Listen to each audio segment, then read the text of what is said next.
I found my apartment in February, which is maybe the worst month to apartment hunt. Everything feels grimmer than it actually is. Gray skies, bare trees, landlord showing you units in that flat, unflattering winter light that makes every room look like a waiting room.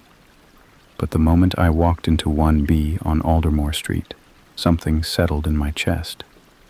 It was small. The kitchen window looked directly into a brick wall. The radiator made a sound like a man clearing his throat every 40 minutes or so. I signed the lease the same day. That was 8 months before any of this happened. 8 months of making it mine, hanging curtains, killing 3 succulents before finally accepting I was not a plant person, learning which floorboards creaked and which neighbors played music too loud on weekends.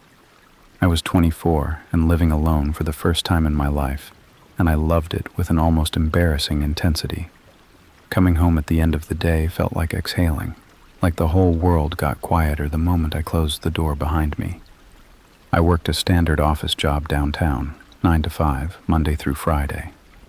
Graphic design for a mid-size marketing firm, nothing glamorous, but I liked the work, and I liked my coworkers, and I liked that when I left at 5 o'clock, I actually left. No calls after hours, no Sunday emails. My evenings were my own. I'd walk the 20 minutes home most days, even in the rain, because I liked the transition, the city noise fading, the familiar smell of wet pavement, the amber glow of the streetlights clicking on around dusk. By the time I got to Aldermore Street, I was always ready to be home. October was when it started, though I didn't know that yet.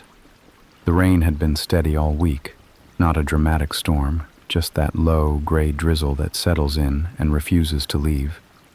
I remember it drumming softly against the kitchen window when I got the notification on my phone on a Thursday afternoon. A delivery attempt. No one home. Package left with building manager per tenant request. I frowned at my phone. I hadn't requested that. My default was always leave at door. I'd set it that way months ago. But sometimes those settings reset, I figured. I forwarded the notification to my work desktop and forgot about it until I got home. Mr. Okafor managed our building and kept an office on the ground floor that smelled permanently of coffee and old paper. He was a quiet, careful man, retired from something in finance, I think, and he handed over my package without looking up from whatever he was reading. "Your driver was chatty," he said. I turned back. "Sorry?" "The delivery man.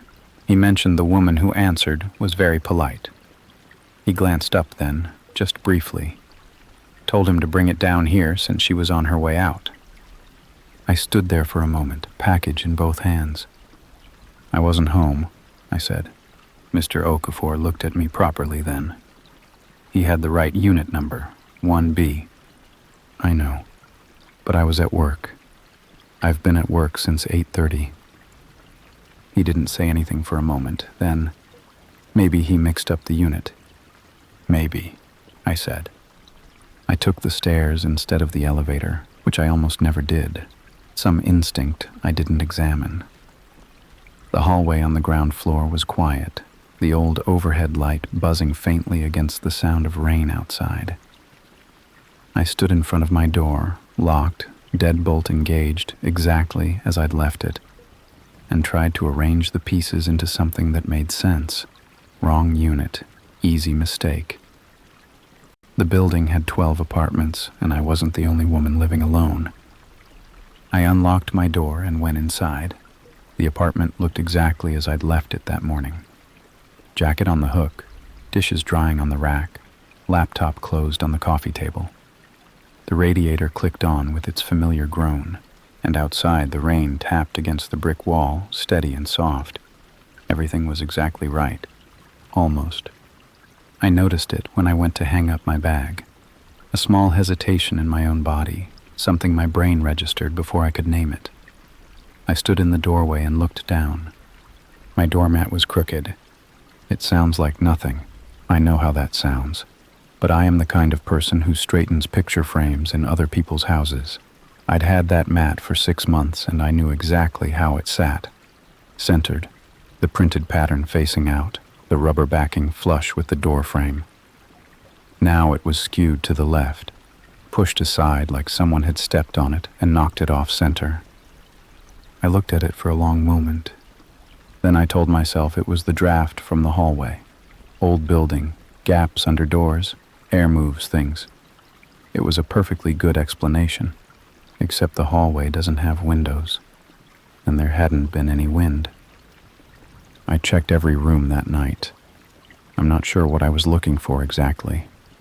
An open window, something missing, some obvious explanation I could hold on to.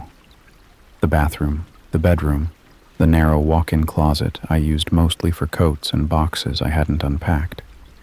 Everything was where it was supposed to be. Nothing taken, nothing moved.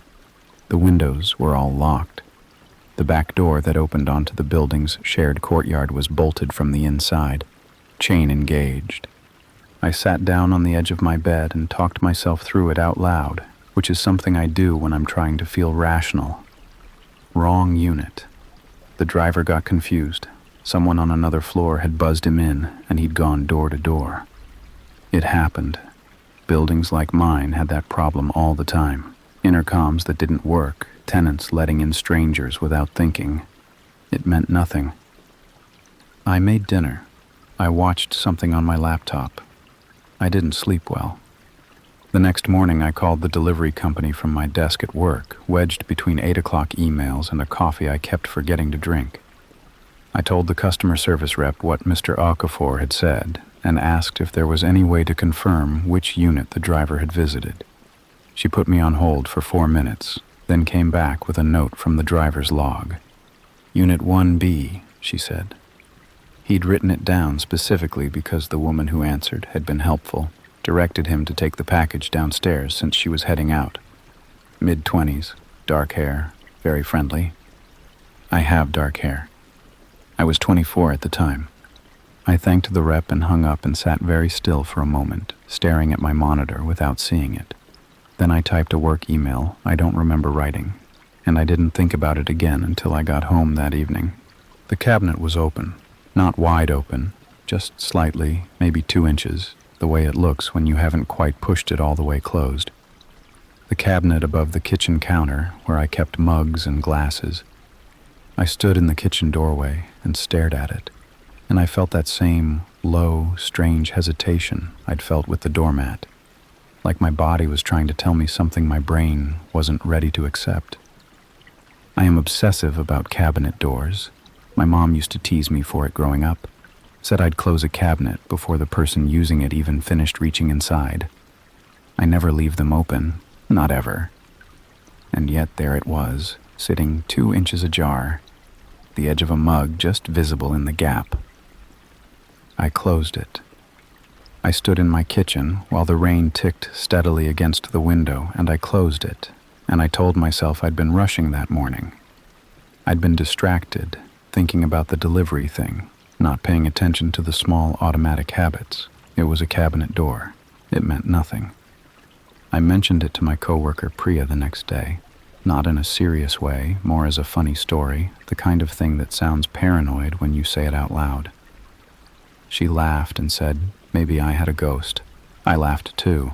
I ordered a cheap door alarm off Amazon that evening, the kind that hangs on the handle and screams if anyone opens it from the outside. Told myself it was just for peace of mind. Lots of people had them. The alarm arrived. I installed it. A week passed, and nothing happened, and I started to feel embarrassed about the whole thing. Then I found the window. It was a Tuesday, I think. Maybe Wednesday. I'd gotten home later than usual, close to 7, because a project had run long and I'd stayed to finish it. The apartment was dark when I got in, which always felt colder somehow, and I went around turning on lamps before I even took off my shoes. That's when I noticed the bedroom window. It was unlocked. Not open, just unlocked. The little lever latch rotated to the side instead of down. I stood in front of it for a long moment, the lamp warm behind me, the rain outside turning the alley beyond the glass into a dark, shifting blur. That window faced the alley on the north side of the building, low enough to the ground that someone standing on the other side could reach the sill without much effort. I never opened it. I'd opened it exactly once since moving in back in July, and I'd locked it again the same day because the alley smelled like garbage and exhaust. I locked it again now.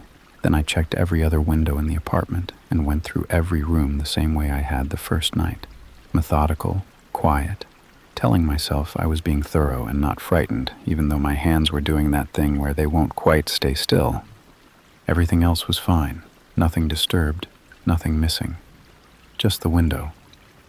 I triple-checked the locks before bed, lay in the dark, listening to the rain on the glass and the radiator's low, irregular knocking, and I thought about the driver's note.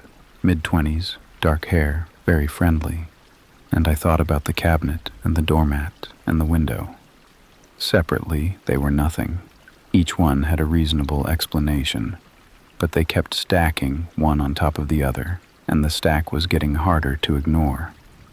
2 days later, I got a package I hadn't ordered. My name on the label, first and last, spelled correctly. My address, down to the apartment number. No return address, no sender information, nothing. I opened it at the kitchen counter with my keys still in my hand, and inside was a small piece of paper, folded once. No note, no card. Just my first name written in the center in handwriting I didn't recognize. Careful, even letters, like someone had taken their time. I called the police that night, sat on my couch with the paper on the coffee table in front of me, and gave the officer on the phone every detail I had. The delivery driver, the cabinet, the window, the package. He was polite. He listened to everything. Then he told me that without evidence of a break-in or a direct threat, there wasn't much they could do. He'd file a report. He suggested I consider changing my locks. I thanked him and hung up, and the rain came harder against the windows, and I sat there alone in my apartment and understood, for the first time, that I was already afraid. I just hadn't admitted it yet. I changed the locks the next morning, didn't wait for a locksmith referral, didn't comparison shop, just found someone on Google with good reviews who could come same day and paid the emergency rate without blinking. I also ordered a doorbell camera, the kind that records continuously and stores footage in the cloud. Had it installed by the weekend. And I bought a new deadbolt, a heavy one, the kind with a reinforced strike plate and a 4-inch throw bolt that the hardware store guy told me would hold against a kick. Standing back and looking at my front door afterward, with its 2 new locks and its little camera blinking above the frame, I felt almost foolish. Like I'd overreacted to a cabinet door and an unlocked window and a package that was probably a prank or a mailing error. My friend Dee told me I was being smart, not paranoid, when I told her what I'd done. She said it the way people say things when they're trying to be supportive, but secretly think you've gone a little overboard. Maybe she was right. Because 2 weeks passed and absolutely nothing happened. No strange packages, no unlocked windows. The door alarm stayed silent every single night. I started leaving for work in the mornings without doing my room-by-room check. I started sleeping without the lamp on. Slowly, the way fear dissolves when nothing continues to feed it, I began to feel normal again. I told myself the whole thing had been a strange cluster of coincidences, the kind that only feel connected because you're frightened and looking for patterns. The paper with my name on it was probably a joke from someone who thought it was funny. The window was probably me, distracted and not remembering. I almost believed it. Then, on a Thursday night about 2.5 weeks after I'd installed the camera, I was sitting on my couch doing nothing in particular, phone in hand, something playing on my laptop that I wasn't really watching. And I remembered I hadn't checked the camera footage in days. The app sent me motion alerts whenever something triggered the sensor, but I'd turned the notifications off after the 3rd time. A neighbor walking past in the hallway woke me up at midnight.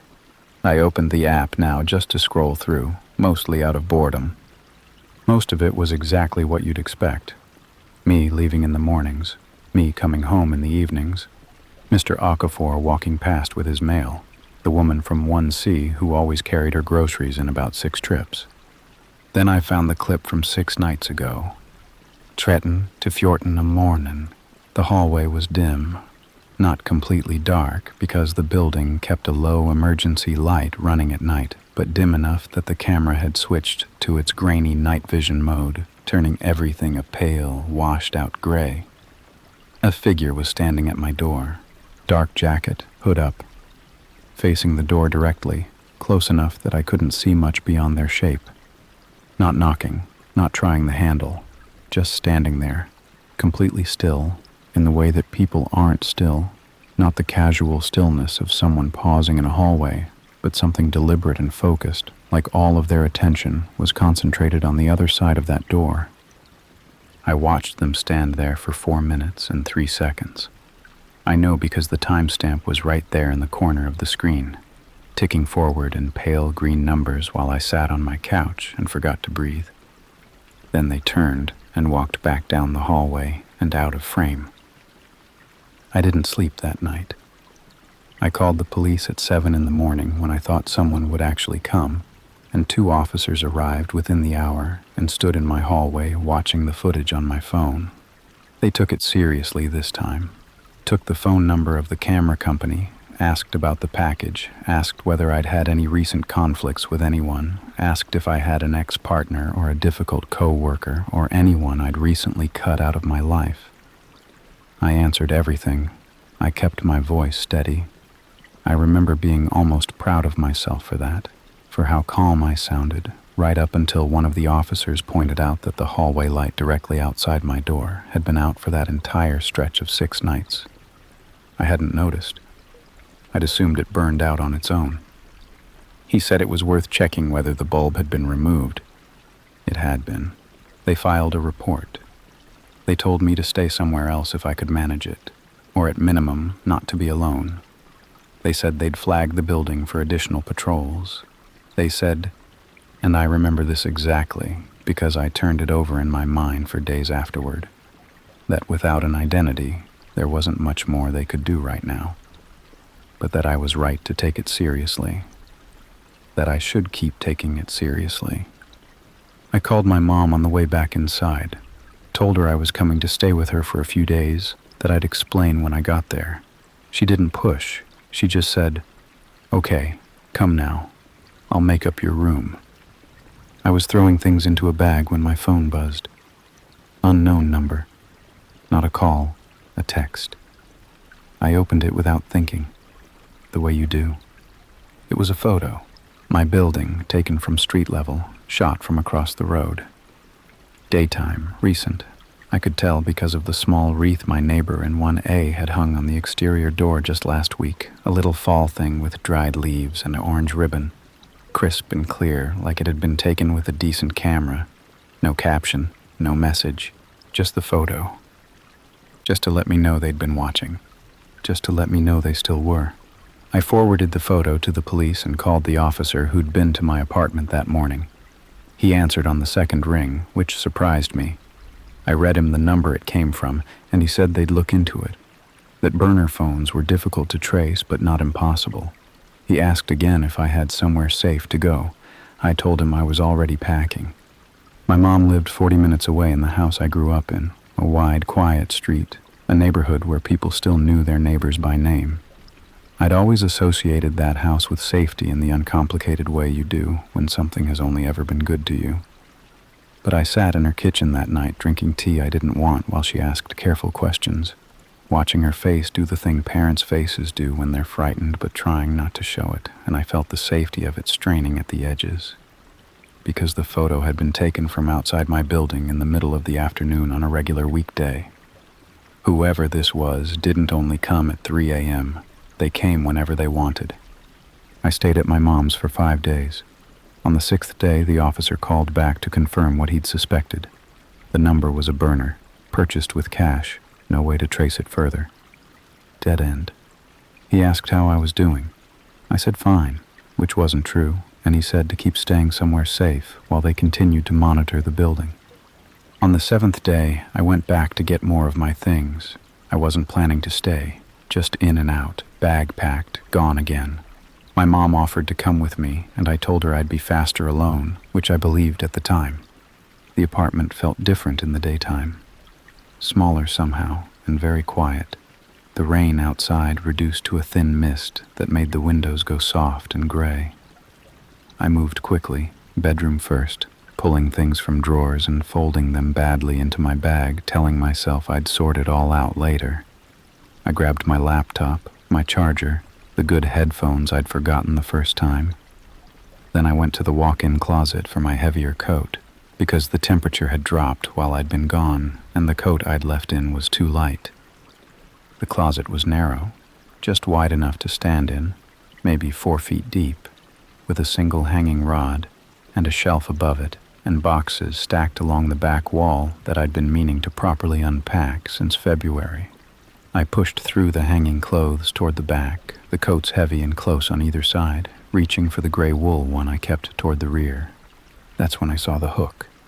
Small, adhesive-backed, the kind you buy in a multi-pack for hanging keys or dish towels, stuck to the inside of the closet wall, low down, knee height, maybe a little lower. White against the white paint, almost invisible unless you were crouching. I had never put it there. I owned no hooks like that. I stood very still for a moment, coat half in my hands, staring at it.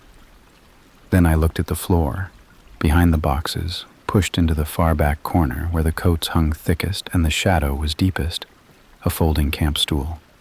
Small and dark, the collapsible kind that hikers use, neatly folded, set back carefully, deliberately against the wall.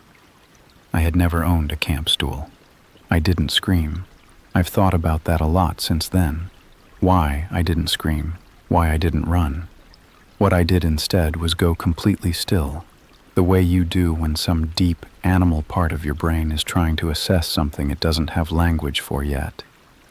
I stood there with my coat in my hands and I looked at that stool and I understood, with a horrible, quiet certainty, that someone had been sitting in my closet, not once, not as a one-time thing. The hook was for something, a bag, maybe, something to carry in and carry out. The stool was folded neatly because they'd left in a hurry, or because they were careful, or both. They had sat back there in the dark behind my winter coats, in a closet I'd opened a dozen times without pushing all the way to the back, and they had waited. For what? I still don't know. I don't let myself think about that part for too long. I walked out of the closet. I walked through the bedroom and down the short hallway and out the front door, and I knocked on Mr. Okafor's door and told him in a very level voice that I needed him to call the police and that he should not go into my apartment. He looked at my face and picked up the phone without asking a single question. I stood in the hallway and listened to the rain outside and waited. My hands weren't shaking. That surprised me too. I think by that point my body had moved past, shaking into something quieter and colder, a kind of stillness that I've never quite felt before or since. Like everything unnecessary had just stopped. Like my whole self had narrowed down to the single task of staying upright until someone else arrived. The police came. They went through the apartment. They found no one inside, no sign that anyone had been there recently, no way of knowing the last time the closet had been occupied. They collected the stool and the hook as evidence, bagged them in clear plastic and tagged them carefully, and confirmed that neither item belonged to the building. One of the officers asked if I had anyone who could come be with me. I called my mom. She was there in 35 minutes. I watched her pull up from the front step, and when she got out of the car and looked at me, I finally stopped being level. I just stopped completely. She put her arms around me in the cold mist, and I didn't say anything for a long time, and neither did she, and that was exactly right. I never went back. I want to be clear about that, because people always ask. Friends, co-workers, the therapist I started seeing in January. They ask if I went back to collect the rest of my things, to properly sort through what I wanted to keep, to close the chapter the way you're supposed to close chapters. And the answer is no. My mom and I made one more trip together. 2 weeks later, in the middle of the day with both our phones charged and Mr. Okafor aware we were coming. We took what mattered, documents, hard drives, the things that couldn't be replaced, and we left everything else. The curtains I'd hung, the rug I'd spent 3 weekends choosing, the plants I'd finally, after months of trying, managed to keep alive. I left it all and I walked out and I didn't look back. And I have not once regretted that decision. I broke my lease. The landlord was surprisingly decent about it. Mr. Okafor had told him what had happened, and I think the liability of the situation made cooperation feel like the smarter choice. I got most of my deposit back. It felt meaningless by that point. Money felt meaningless. Sleep felt meaningless. For about 6 weeks, most things felt like they were happening at a slight remove, like I was watching my own life through glass. The police never identified who it was. That's the part people have the hardest time accepting when I tell this story, and I understand why. It feels unfinished. It feels like there should be a name, a face, an explanation, some moment where the thing that had been shapeless and dark finally got defined. But there was no forced entry, which meant either a copied key or someone skilled enough with a lock that they left no trace. The building's exterior cameras were old and badly positioned, covering the main entrance but not the side door off the alley, the one near my bedroom window, the one that could be propped open from outside if you knew how. The fingerprints on the camp stool came back to nothing useful. The burner phone stayed untraceable. Whoever they were, they knew what they were doing. That is maybe the thing that stays with me the most. The patience of it, the planning. The camp stool folded neatly in the corner of my closet suggested not a single terrifying visit, but a routine, something repeated enough to warrant bringing a seat. How many times had they been in there while I moved around my apartment, just on the other side of that door, while I ate dinner and watched shows and talked on the phone and existed in what I believed was the privacy of my own home? I asked the detective that question once. She said she couldn't know for certain. She said it was probably better that I didn't try to calculate it. I think about that advice often. I think she was right, and I try to follow it, and I am not always successful. I moved into a third-floor unit across the city the following spring, a building with a secure key fob entry, an elevator with a camera, a property manager who had my number and knew my face. I bought a doorbell camera before I'd even finished unpacking. I put a contact alarm on every window. My new deadbolt has a reinforced steel frame and a 5-point locking mechanism, and I researched it for 2 weeks before buying it, reading every review, checking every rating, the way you do when a lock stops being a formality and starts being something you need to actually believe in. I check my closets every time I come home, every single time, without exception, before I take off my shoes, before I put down my bag, before I do anything else. I open every door, I push past every hanging coat, I look all the way to the back. My current closet is small and well lit and contains nothing alarming, and still I check it, and I will probably check it for the rest of my life, and I have made my peace with that. Some things, once they're rewired, don't go back. I've thought a lot about what they wanted, whether the point was access to my apartment, to me, or whether the point was always the fear itself. The package with just my name on it. The photo of my building sent with no words. The light bulb carefully unscrewed so they could stand at my door for 4 minutes in the dark without being clearly seen. None of it read like someone building toward something. It read like someone who wanted me to feel watched, who wanted me to know, without ever being able to prove it, that my sense of safety was something they could take whenever they chose. And the thing is, it worked. It worked completely. I have not felt fully safe anywhere, not once, in the years since it happened. I don't say that to be dramatic. I say it because I think it's important to be honest about what this kind of thing actually costs over time, in the quiet, daily math of your own life. The slight stiffening when someone stands too close behind me in a line. The way I clock exits when I enter a room without meaning to. The dreams I still have sometimes, where I'm standing in the doorway of a closet and something in the dark shifts before I can reach the light. I was one of the lucky ones, I know that. I found out in time, before whatever they were building toward actually arrived. I have a life I love, a different apartment, good friends, work that matters to me. I am okay, in most of the ways that count. but I locked every door behind me even before this happened. I was already careful, already aware, already the kind of person who straightened doormats and noticed when a cabinet was 2 inches open. And it still happened. That's what I want you to take from this, if you take anything at all. It can be careful and thorough and paying attention, and it can still happen. So trust the hesitation. Trust the thing your body notices before your brain catches up. Trust the doormat that's been moved, the window you never open, the package with your name in handwriting you don't recognize. Trust the voice that says something is wrong, even when everything looks exactly right. That voice is not paranoia. That voice is information. Listen to it. This happened in October of last year, when I was 24. I'd just gotten out of a 3-year relationship. Not dramatically, not with screaming or plates thrown, just the slow, quiet kind of ending that somehow hurts more than the loud ones. Marcus had been the one with the apartment, so when we split, I was the one who had to leave. Finding my own place felt terrifying at first. I'd gone from my parents' house to a college dorm to Marcus's apartment without ever really being alone in between. But I found a listing for a second-floor unit in an older building on Ashford Street, $975 a month, which was honestly a miracle for this city, and something about it felt right the moment I walked in. High ceilings, those old radiators that clank and hiss like a living thing. Big windows that looked out over a row of maples just starting to turn orange.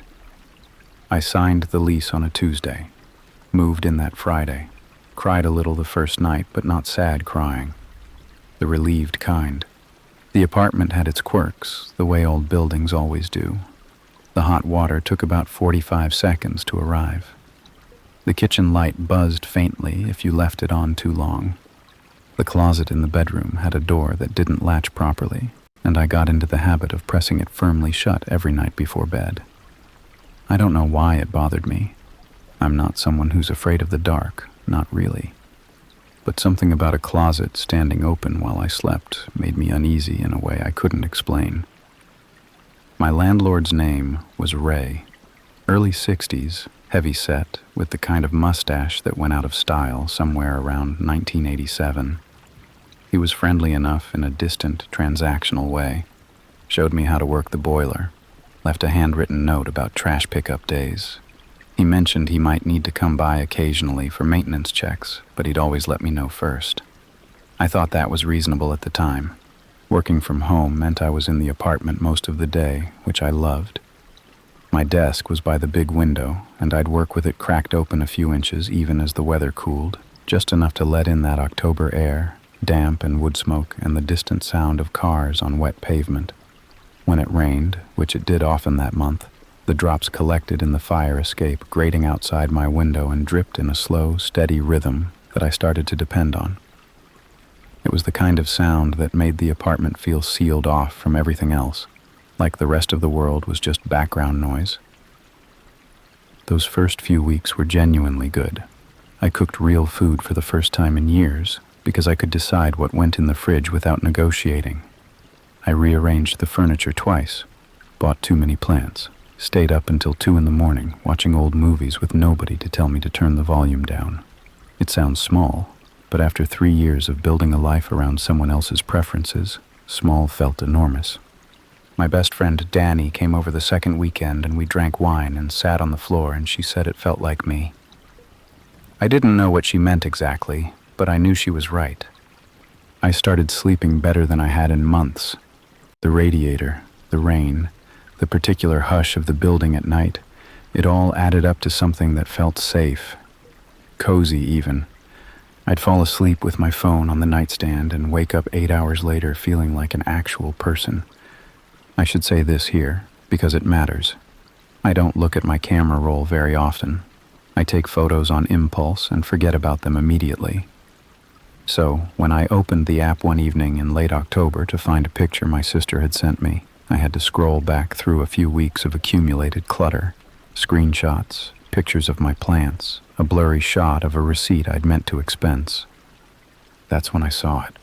The photo was time-stamped 3:12 a.m., 2 nights before. I'd been asleep at 3:12 a.m. I am always asleep at 3:12 a.m. It was a picture of me, in my bed, taken from the far corner of the room, near the closet, from above and slightly to the left, like whoever held the phone was standing and pointing it down at the bed. I was on my side, facing away from the camera, the duvet pulled up around my shoulders. The room was dark except for the pale gray light coming through the curtains. My phone had been on the nightstand that night. The nightstand is to the right of the bed. The corner of the room where the photo was taken from is 8 feet away. Sat there for a long time just staring at it. My first thought, the one my brain immediately offered up, desperate to make it make sense, was that I must have gotten up in the night without knowing it, walked to the corner, taken a photo, gone back to bed. I'd never sleepwalked in my life, but that's where my mind went first, because the alternative was something I wasn't ready to think about yet. Scrolled back through the camera roll again. Just the one photo, taken at 3:12 a.m. from a corner of my bedroom I had no reason to be standing in. Put the phone down, picked it back up, looked at it again. The closet door in the background of the photo was open. I always close that door before I go to sleep.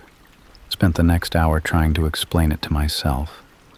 That's the honest truth. I didn't immediately panic, didn't call anyone, didn't do the rational thing.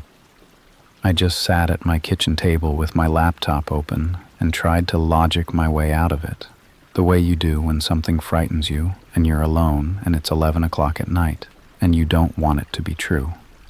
First I looked up whether phones can take photos on their own, malfunctions, software glitches, accidental screen taps while charging. Found a few Reddit threads, nothing conclusive. My phone hadn't been acting strange. No mysterious battery drain, no apps opening by themselves. I checked my settings anyway, turned off every automation I could find, told myself that was probably it. Some background process, some update that had triggered the camera. It had to be something like that.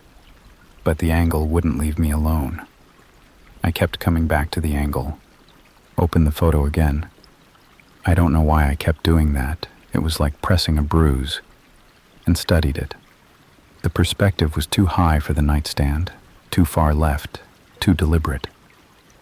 You don't accidentally point a phone across a dark room and capture a sleeping person in the center of the frame. That isn't a glitch. Glitches don't compose a shot. Closed the photo, went to bed, lay there in the dark, listening to the rain move through the gutters outside, that familiar, steady dripping that usually knocked me out within minutes. Didn't sleep for a long time. The next morning felt better, the way mornings usually do. Sunlight and coffee and the mundane noise of the building waking up. Someone's shower running overhead, the creak of the front door downstairs. I convinced myself I'd spiraled over nothing. Old phone, weird glitch, done. Moved on. I did one thing differently, though. Started pressing my bedroom door shut at night. It didn't have a lock, just a push-button privacy thing that wouldn't stop anyone serious. But I pushed it anyway. Didn't examine why too closely. The smell hit me 4 days later. I was putting away laundry, hanging things in the bedroom closet, and something stopped me before I'd even fully registered what it was. Stood there with a sweater in my hand, breathing slowly, trying to identify it. Stale and acrid and faint, the way a smell gets when it's been trapped somewhere for a while and is only now leaking out. Cigarette smoke. I don't smoke, I never have. Asked specifically when I viewed the apartment whether it was a non-smoking building, because I'm sensitive to it, and Ray had said yes, absolutely. There'd been no smokers in this unit for at least 5 years. Pushed through the hanging clothes to the back of the closet, pressing my face closer to the wall. Stronger there. Not overwhelming, not like someone had lit up in my living room. Just a thin, settled odor, the kind that gets into wood and plaster and takes months to leave. Old smoke. The smell of someone who had spent time standing in that space, in the dark, on multiple occasions, over a long enough period that the scent had worked its way into the walls. My stomach dropped so fast I had to sit down on the edge of the bed. I called Danny, told her everything, the photo, the angle, the timestamp, the closet door in the background, and now this. There was a pause on the line. Then she said, "Okay, don't freak out, but it could genuinely just be old smoke from a previous tenant. Ray said no smokers recently, not ever." Another pause. "And the photo thing is weird, but phones do weird stuff. You know how many times mine has butt-dialed someone?" I knew she wasn't trying to dismiss me. She was trying to help me not spiral, and part of me, a big part, desperately wanted to let her. So I said, "Yeah, you're probably right." And we talked about something else for a while, and by the time I hung up, I'd almost managed to convince myself again. That evening, I texted Ray. Casual, no alarm in it. Just asking whether anyone had been in the unit recently, routine maintenance, anything like that. He replied within a few minutes. Said he'd come by Tuesday to check the radiator. Said he'd left a note. I didn't remember any note, but I checked the kitchen counter, and there it was, tucked under the fruit bowl. A small yellow post-it in his blocky handwriting. Checked radiator, 10 a.m. All good. Ray. Tuesday. The photo was taken Tuesday night at 3:12 a.m. I sat with that for a long time, turning it over. Ray had been in my apartment Tuesday morning. He had a key. He knew the layout, knew the bedroom was at the back, knew the closet was in the far corner. He'd been in that room, standing in that space, just 15 hours before someone stood in that same corner in the dark and took a photo of me sleeping. I told myself I was connecting dots that weren't meant to connect. Ray was a 60-something landlord with a mustache who left post-it notes about radiators. He wasn't. I couldn't finish the thought. The rain came back that night, harder than it had been in weeks, drumming on the fire escape in a way that used to feel like white noise, and now just felt like cover, like something designed to mask sounds I should have been listening for. I pressed the bedroom door shut, lay in the dark, listened to the building breathe around me. Didn't open that closet again for the rest of the week, but I thought about the smoke. I thought about it constantly, because old buildings have all kinds of smells. Mildew, must, the ghost of other people's cooking. I knew that. I'd grown up in an old house. Cigarette smoke doesn't get into the back wall of a closet from a tenant who left 5 years ago. It gets there from someone standing in it. Regularly, recently, in the dark, while I slept 10 feet away, breathing in and breathing out, watching. A week passed, almost a full week without anything. No strange smells, no unexplained notifications, nothing. I changed my phone's passcode to something longer, started sleeping with a chair wedged under the bedroom door handle, which I told myself was just a precaution, not an admission that I believed something was wrong. The distinction felt important at the time. If I admitted I believed it, then I had to act on it. And acting on it meant confronting a version of events I still couldn't fully look at directly. By day 6, I had almost filed it away. One of those unresolved things you decide to stop pulling at because the thread leads somewhere you don't want to go. Then I opened my camera roll on a Thursday morning, looking for a screenshot I needed for work. The new photo was near the top, taken 4 nights ago at 2:58 a.m. Same corner, same angle, but this time I was on my back, and the duvet had slipped down to my waist. And this time, this is the part that made my vision go white for a moment. My eyes were partially open, not awake, open. That halfway open thing that happens sometimes in deep sleep, where your body forgets to finish closing. I've been told I do it occasionally. Marcus used to say it unsettled him. Whoever took the photo had been close enough to notice. I didn't try to explain this one away. Didn't sit at the kitchen table and search for software glitches. Just sat on the edge of my bed with my hands shaking so badly I could barely hold the phone, staring at a photograph of myself sleeping with my eyes half open while someone stood over me in the dark. Called the police. Non-emergency line first because I still, even then, didn't want to seem hysterical. The officer I spoke to was polite in the way people are polite when they've already decided your problem doesn't meet their threshold. I explained everything. The first photo, the smoke, the timeline with Ray. Now the second photo. He asked whether there was any sign of forced entry. I said no. He asked whether anything had been stolen. I said no. He asked whether I had a lock on my bedroom door. I said no, just the privacy latch. There was a pause, and then he said they could send someone to take a report, but without evidence of a break-in or a direct threat, there wasn't much they could do. He suggested I consider changing my locks. I thanked him, hung up, stared at the wall. Changing my locks? I hadn't even thought about that. I'd moved in and just accepted the keys Ray gave me, never once considered that he might have copies, that the locks might have been rekeyed a dozen times over 20 years, and Ray might have held on to every version. The thought landed in my chest like something cold and heavy. Called Ray next, didn't keep it casual this time. Told him I needed to know every single instance he or anyone else had entered my apartment in the past month. He went quiet for a second, then got defensive. Said he had a legal right to access the unit for maintenance, said he always left notice, said he didn't appreciate the implication.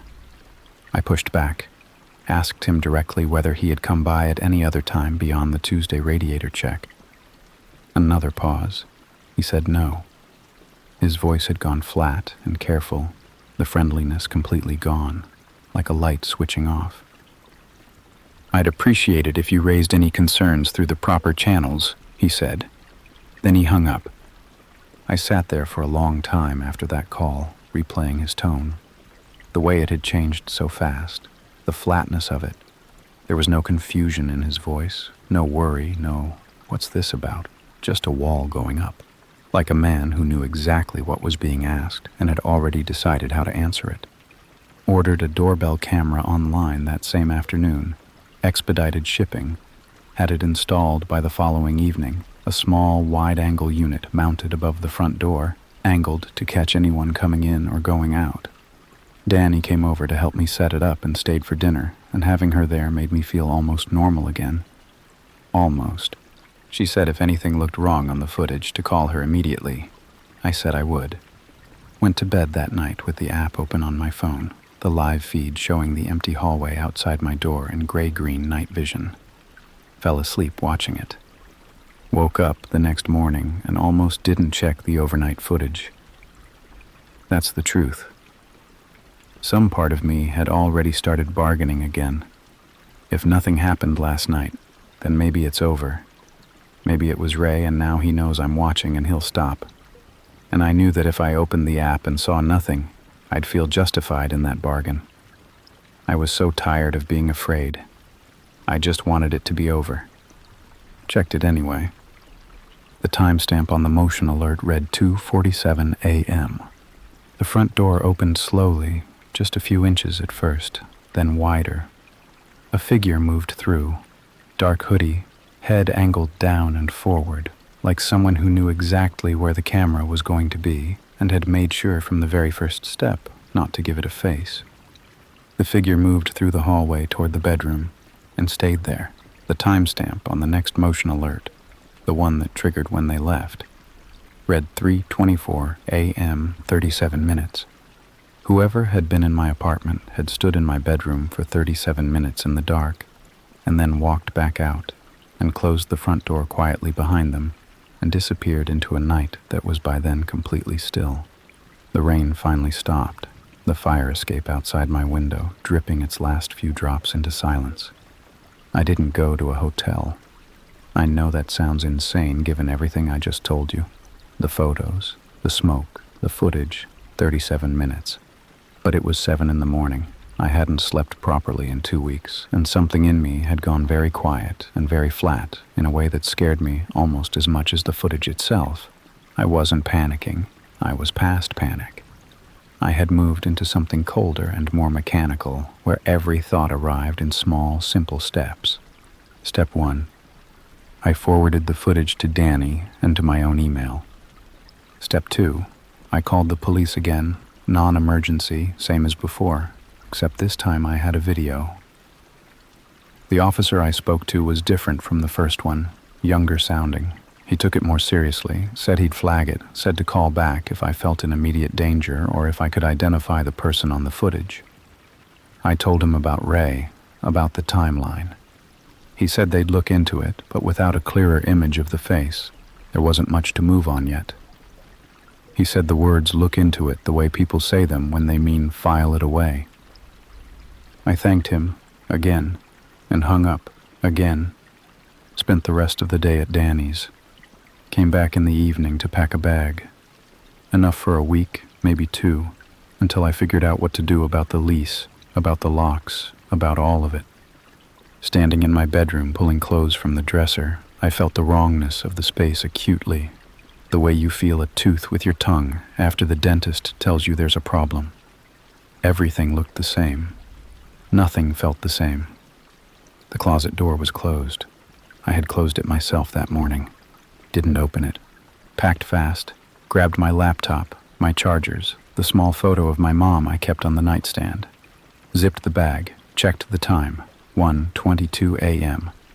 I'd lost hours at Danny's without realizing, talking and not talking, and sitting in the particular exhaustion of sustained fear.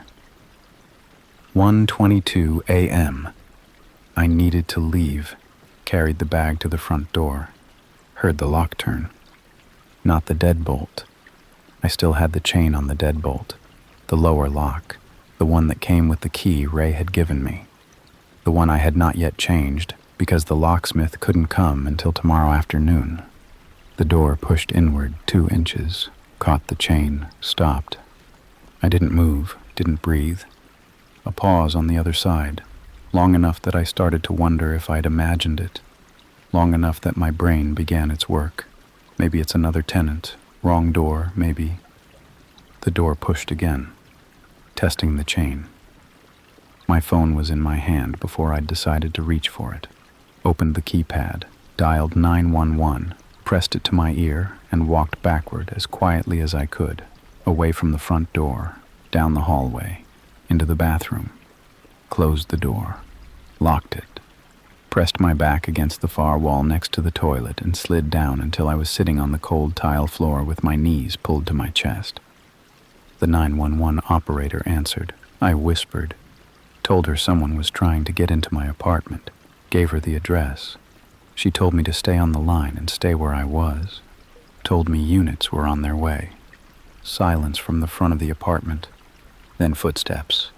Slow, deliberate footsteps moving through my hallway, past my bedroom, stopping just outside the bathroom door. I pressed my hand over my mouth. A long pause. The kind that has weight to it. The kind that means someone is standing very still on the other side of a door, thinking. Then a voice, low, unhurried, completely calm. I know you're in there. My whole body went rigid because I knew that voice. I'd heard it on the phone a dozen times, heard it explaining trash days and radiator checks and the proper channels for raising concerns. Ray, the operator was saying something in my ear. I couldn't hear her. There was a roaring in my head, high and constant, like the moment after something detonates. I just want to talk, he said. I said nothing, pressed harder against the wall. The tile was freezing through my shirt, and I focused on that, on the cold, on the physical fact of the floor beneath me, because if I didn't anchor myself to something real, I was going to come apart completely. The footsteps moved away, back down the hallway. A pause in what I thought was my bedroom. Then, nothing. Silence. A silence so complete that the dripping of the fire escape outside felt deafening. I heard them before I saw them. The knock, hard and official, the voice announcing police. And I started crying before I'd even stood up. Not quietly. The ugly, shaking kind. The kind your body produces when it has been holding something unspeakable for weeks, and the door finally opens. I unlocked the bathroom door, walked out on unsteady legs. Ray was standing in my living room. The 2 officers had him by the arms. He wasn't fighting, wasn't yelling, just standing there with an expression I will never be able to fully describe. Not guilty, not afraid, not even particularly surprised. Just watching me come out of the bathroom with a look that was almost patient. Like he'd expected to end up here eventually. Like he'd known, from the very first time he stood in my closet in the dark, exactly how this would go. The officers took him downstairs. One stayed with me. Her name was Officer Reyes, and she was calm and methodical and asked me questions I mostly answered on autopilot, because the part of my brain that forms coherent sentences had gone somewhere far away, and the part still running my mouth was working purely on muscle memory. I told her about the photos, about the smoke, about the camera footage, the 37 minutes, the figure who moved through my apartment in the dark and kept its head down. I told her about the police call that had gone nowhere, the one where they'd said no evidence of forced entry and left it at that. She wrote everything down without interrupting. That meant something to me, though I couldn't have explained why in that moment. They took my phone as evidence. The original photo, the second one, the footage from the doorbell camera. I'd forwarded copies to myself already, which turned out to matter later. A detective called me 2 days afterward to say they'd found a key in Ray's pocket. Not a master key, not the original, a copy, cut from a blank, the kind you get made at a hardware store. He'd had one made at some point before I'd thought to change my locks, which, to be honest, I hadn't thought to change at all. Nobody tells you to do that when you move in. Nobody hands you a pamphlet that says, "Assume a stranger has a copy of this." I never went back to the apartment.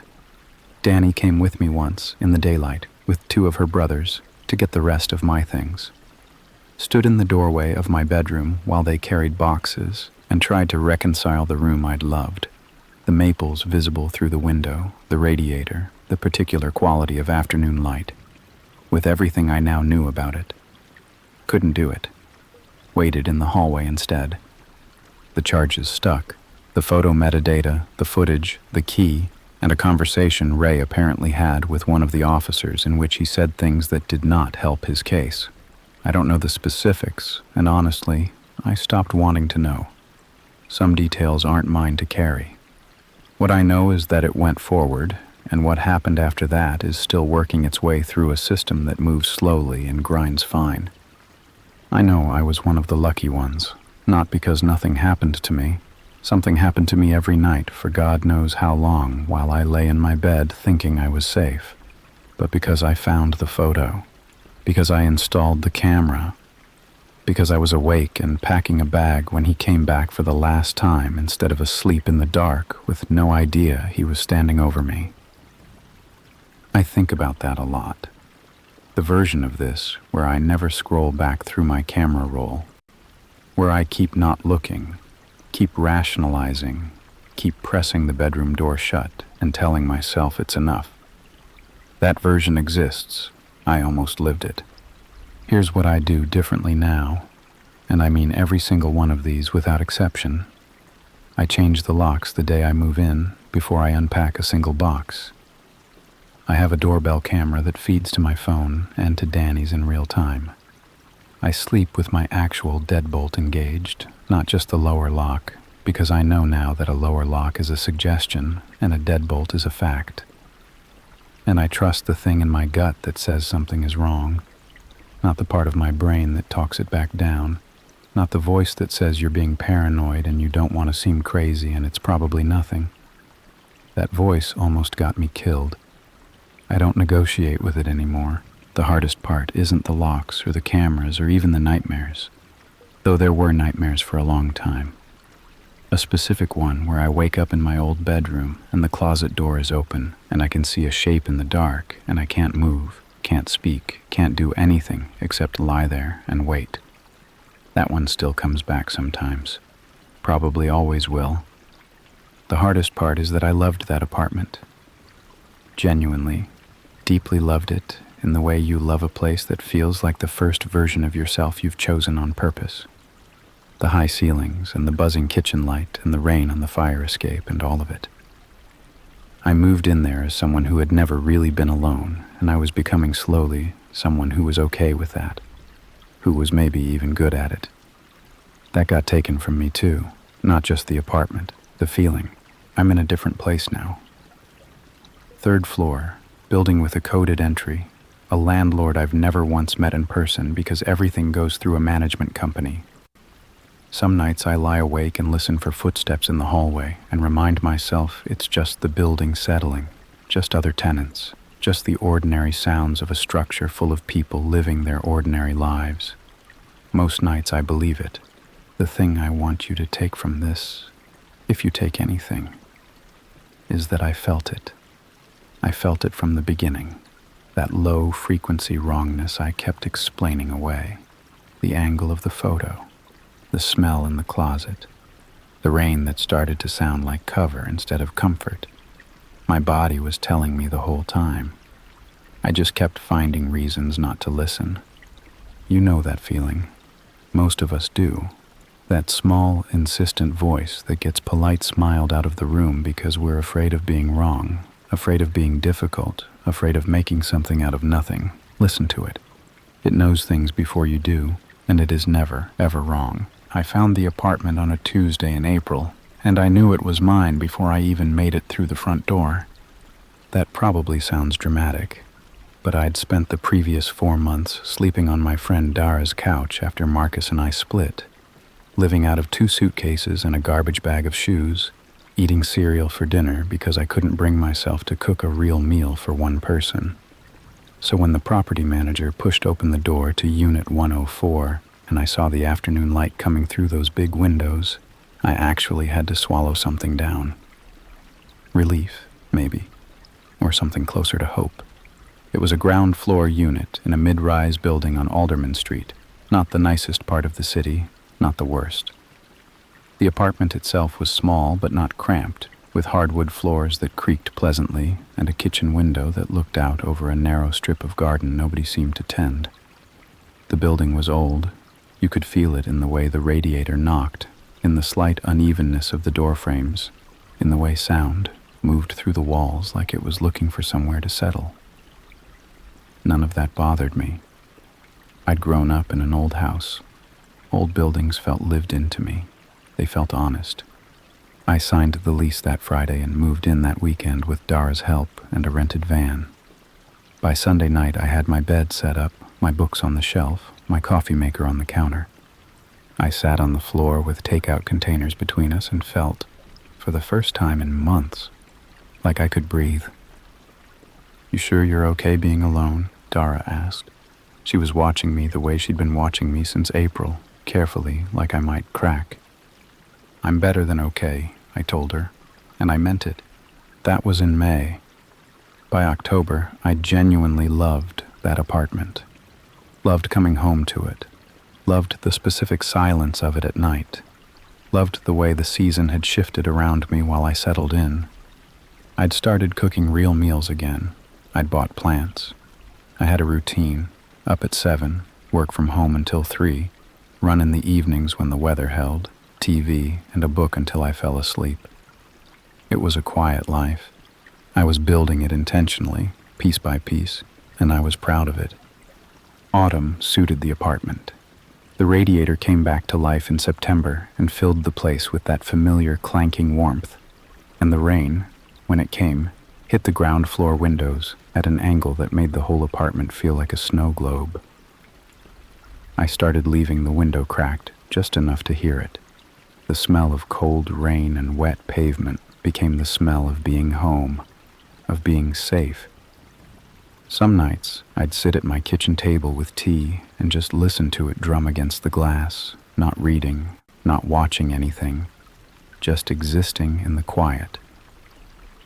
I noticed the first thing sometime in late September, though I couldn't have told you the exact date.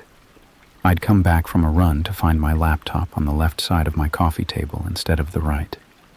I always kept it on the right. Charging cable runs along the right side of the couch, and I'm particular about cord clutter. I stood in the middle of the living room for a moment, frowning at it. Then I figured I must have moved it myself without thinking and forgot about it within the hour. The second thing was the smell. Faint, chemical almost. Not unpleasant exactly, but unfamiliar. Like a cologne I didn't recognize. It was there one morning when I woke up and gone by afternoon, and I spent half a day telling myself it was coming from the apartment above mine, or from the hallway, or from somewhere that had nothing to do with me. The third thing was the front door. Some mornings it felt stiff when I unlocked it from the inside to leave. Not stuck, just resistant in a way it hadn't been before. Like something had shifted slightly in the mechanism. I mentioned it to my neighbor Gary in the hallway once, an older guy who'd lived in the building for years. He shrugged and said old locks did that in the cold. I believed him. I wanted to believe him. It was Dara, actually, who suggested the locksmith. We were on the phone in early October, and I was telling her about the door, mostly as small talk, and she said, almost as an afterthought, "You should just get someone to look at it. What's it gonna cost? $60? Peace of mind is worth $60. I almost didn't call. I put it off for 2 weeks, told myself it was just an old lock in an old building, told myself I was being precious about it, told myself I had better things to spend $60 on. I scheduled the appointment for a Thursday morning mostly to stop the thought from nagging at me. I really truly thought he'd tell me the mechanism needed lubricating and charge me for the visit. He didn't say that. He crouched in front of my door for a long time, longer than I expected, running his thumb along the inside of the cylinder with a focused, quiet expression. When he finally stood up, he looked at me with something careful in his face. Not alarm exactly, but a kind of deliberate steadiness, like he was deciding how to say what he needed to say. "Has anyone else had a key to this unit?" he asked. "No," I said. "Just me." He nodded slowly. "The pins in this deadbolt," he said. "They're almost completely smooth. That happens when a lock gets picked repeatedly over a long period of time." He paused. "This lock has been opened a lot, by someone who knew what they were doing." The rain had started again outside, soft and steady against the window. I remember that clearly. I remember the sound of it, and I remember standing very still in my own doorway, and I remember the way my apartment suddenly felt like somewhere I'd never been before. I paid him for the new lock and tipped him $20 I couldn't really afford. And after he left, I sat down on my couch and stared at the wall for a long time. The rational part of my brain was already working, already building its case. Previous tenant, it said. Could have been happening for years before you moved in. Could be nothing to do with you at all. Old building, transient history, probably some ex-boyfriend of the woman who lived here before, and that whole story ended long ago and has nothing to do with you. I was good at this, at finding the version of events that required the least amount of fear. I'd been doing it for weeks without realizing it. I called the building manager that afternoon. His name was Pete, mid-50s, the kind of guy who always looked faintly annoyed to be spoken to. I explained what the locksmith had told me, keeping my voice even, and waited. "Maintenance uses a master key," he said. "Always has. No reason to pick anything." "I understand that," I said, but the locksmith was pretty clear about what he saw. "These are old locks," Pete said. "They wear down. Could be from years ago, could be nothing." A pause. "You want me to put in a maintenance request for the new one?" I told him no, that I'd already had it replaced. He said okay, and that was the end of it. No offer to check the other units, no concern, no follow-up. I hung up and sat with the phone in my lap and tried to decide whether I felt better or worse. I decided I felt worse. But here's the thing about being a person who lives alone and has recently rebuilt their life from scratch. You get very good at not letting fear take up too much space. Fear is expensive. It costs you sleep and concentration and the quiet enjoyment of your own home. And I had worked too hard for this apartment to let it become a place I was afraid of. So I made a decision.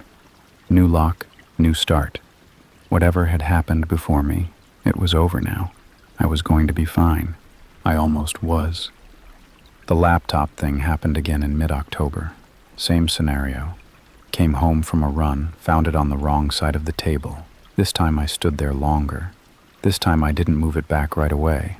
I just looked at it, breathing hard from the run, sweat cooling on the back of my neck, and I thought very carefully about whether I had moved it before I left. I hadn't. I was certain I hadn't. I moved it back and didn't sleep well that night. A few days later, I noticed the window latch in my bedroom. I locked it every night. Habit, ground floor. I'd done it since the first week. Found it unlocked one morning. The kind of thing that stops your hand mid-reach when you go to open it and realize there's nothing to undo. I told myself I'd forgotten. I told myself I was tired. I stood in my bedroom in the early gray light with rain ticking against the glass, and I thought, "You forgot, that's all," and I almost believed it. The bobby pin appeared on a Wednesday. I found it on the kitchen floor, tucked up against the baseboard near the counter. Small and dark, easy to miss unless you were down on your hands and knees, which I was because I'd dropped an earring. I picked it up and turned it over between my fingers. A single bobby pin, the plain kind, black. I held it for a long time. I don't own bobby pins, haven't since I was maybe 16, when I went through a phase of pinning my hair back for school. My hair isn't long enough for them now. I'd never bought them for this apartment. There was no reason, none, for a bobby pin to be on my kitchen floor. I set it on the counter and took a photo of it, which felt strange and small and necessary all at once. Then I sat down at my kitchen table and listened to the rain and let myself, for the first time, actually sit with the fear instead of pushing it away. Someone had been in my apartment, not once, not a maintenance visit with a master key and a logged work order. Someone had been coming in, repeatedly, carefully, for long enough that the original lock's pins had worn almost smooth. Someone who noticed things. Someone who moved a laptop 2 inches and left a single bobby pin and unlatched a window and put everything almost back the way they found it. Almost. I called Dara that night and told her everything. The locksmith, the laptop, the window, the bobby pin. She was quiet for a moment. "You need to set up a camera," she said. "I know. Tonight." "I know," I said again. I ordered one on my phone before we'd even finished the call. A small, motion-activated camera, the kind that sends footage to your phone. It arrived the next morning. I set it up on the bookshelf across from the front door, angled to capture anyone coming in, nestled between 2 books, so it wasn't immediately obvious. I felt better having it there. I felt like I was doing something, like I was finally taking up space in my own situation instead of just reacting to it. I left for work the next morning and tried to breathe normally. Tried to tell myself that the footage would show nothing, that I'd get home and review an empty apartment and feel foolish and relieved in equal measure, and that would be the end of it. I got home at 4:30, opened the app, pulled up the footage. The camera was pointing at the ceiling. I stood in the middle of my living room and stared at my phone screen and felt the floor shift under me in a way that had nothing to do with the building. Not the footage, the camera itself. It had been physically moved, lifted from between the books, angled upward, and set back down, not knocked over, not accidentally disturbed. Deliberately repositioned so that whatever it captured would be useless. Whoever had come into my apartment that day had walked in, seen the camera, understood exactly what it was and what it meant, and dealt with it without panic, without haste.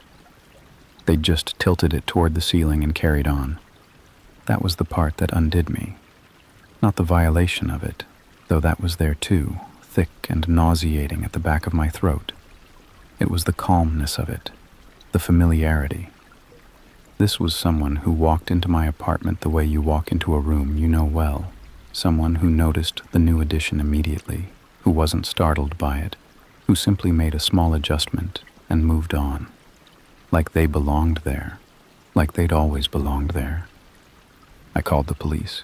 2 officers came about an hour later, a man and a woman. both of them professionally pleasant in the way that told me almost immediately how this would go. I showed them the camera, explained the footage, showed them the photos I'd taken of the bobby pin, told them about the locksmith, the worn pins, the laptop, the window latch. The woman wrote things down. The man looked around the apartment with his hands on his hips, nodding slowly.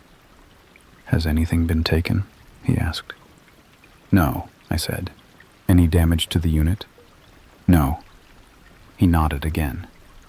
"Here's the difficulty," he said, and I knew before he finished the sentence exactly what the difficulty was going to be. No forced entry, no theft, no vandalism, no crime they could point to, name, build a case around. The worn lock pins were from before my tenancy. The camera footage showed nothing. The bobby pin proved nothing. They'd file a report, they said. They'd flag it. If anything else happened, if I got anything concrete, footage, a name, actual evidence of a break-in, I should call again.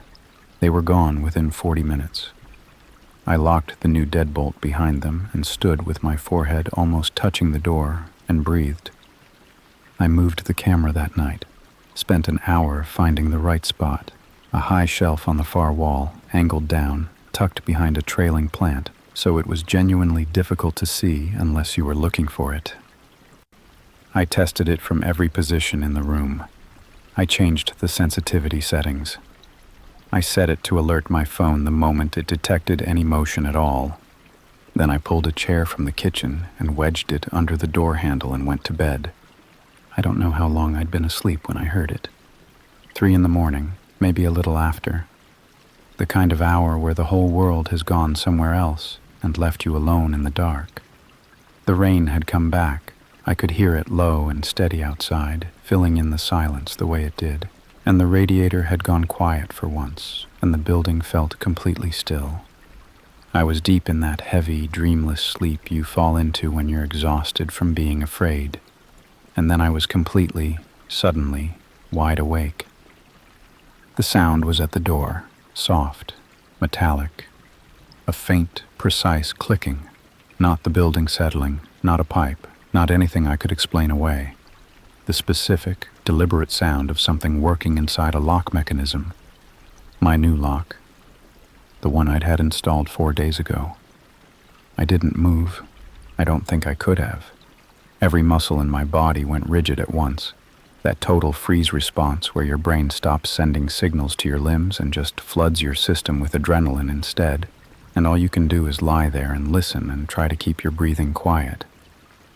My heart was slamming so hard I could feel it in my teeth. My hands were fisted in the duvet. I stared at the ceiling and I listened. Click. Pause. Click. It was patient, unhurried. The sound of someone who had done this many times before and was not afraid of being caught. Then it stopped. The silence that followed was somehow worse than the sound. I lay there counting seconds, 10, 20, 30, waiting for the door to open, waiting for the scrape of the chair being pushed aside, waiting for footsteps. Nothing came. The rain kept falling. The building stayed still. After what felt like an hour but was probably 2 minutes, I heard it. Footsteps in the hallway outside, moving away from my door. Unhurried, quiet, retreating toward the stairwell at the far end. Then the soft, distant thud of the stairwell door. Then nothing. I didn't sleep again that night. I lay exactly where I was until gray light started coming under the curtains. And then I sat up slowly with my whole body shaking, and I looked at the door. The chair was still wedged under the handle. The deadbolt was still locked. Whoever it was, the new lock had held. This time. I picked up my phone and checked the camera footage with hands that trembled badly enough to make the screen hard to read. The camera had captured something. Not inside the apartment. The door had never opened. But I'd angled it just wide enough to catch the narrow strip of hallway visible through the gap at the bottom of the door. And in the footage time-stamped 3:09 a.m., I could see it. A shadow. 2 feet, standing still, right outside my door. Standing there for 4 minutes and 20 seconds before they walked away. I got up, got dressed, and called Dara at 6 a.m. Didn't apologize for the hour, didn't soften it. Just told her what had happened, the clicking, the freeze, the shadow under the door. And she was silent for a long moment and then said, "You're not going back to sleep in that apartment. Come here right now." I told her I wasn't leaving yet. I don't fully know why. Some part of me understood that if I walked out that door without something concrete, without a face or a name or something the police couldn't dismiss, it would just follow me. The fear would come with me to Dara's couch, and I would lie awake there too, and nothing would be resolved, and eventually I would have to come back. So I sat at my kitchen table in the early morning gray with a cold cup of coffee, and I thought about what I had and what I still needed. What I had was a shadow, feet, a timestamp. It wasn't nothing, but I already knew what the police would say about it. What I needed was a face. I spent that morning rethinking the camera placement entirely. The angle through the door gap had been accidental, useful, but limited. If he came back, I needed to see him, really see him. I went through the apartment slowly, thinking about lines of sight, about what a person standing in my doorway would notice and what they would overlook. The bookshelf was too obvious now. He'd already found it once. The kitchen was too far. The coat hooks by the door were too low. There was a small smoke detector mounted on the ceiling directly above the entrance. Original to the building, slightly yellowed, completely unremarkable. I stood under it and looked at it for a long time. Then I went to the hardware store. I came back with a replacement casing, the kind that fits standard detectors, and spent 40 minutes carefully housing the camera inside it, running the power through the existing wiring. When I was done, I stood in the doorway and looked at it. It looked like a smoke detector. It looked like it had always been there. I set the sensitivity to maximum. I made sure the angle captured the full width of the entrance and a clear view of anyone standing inside the door. I tested it 4 times.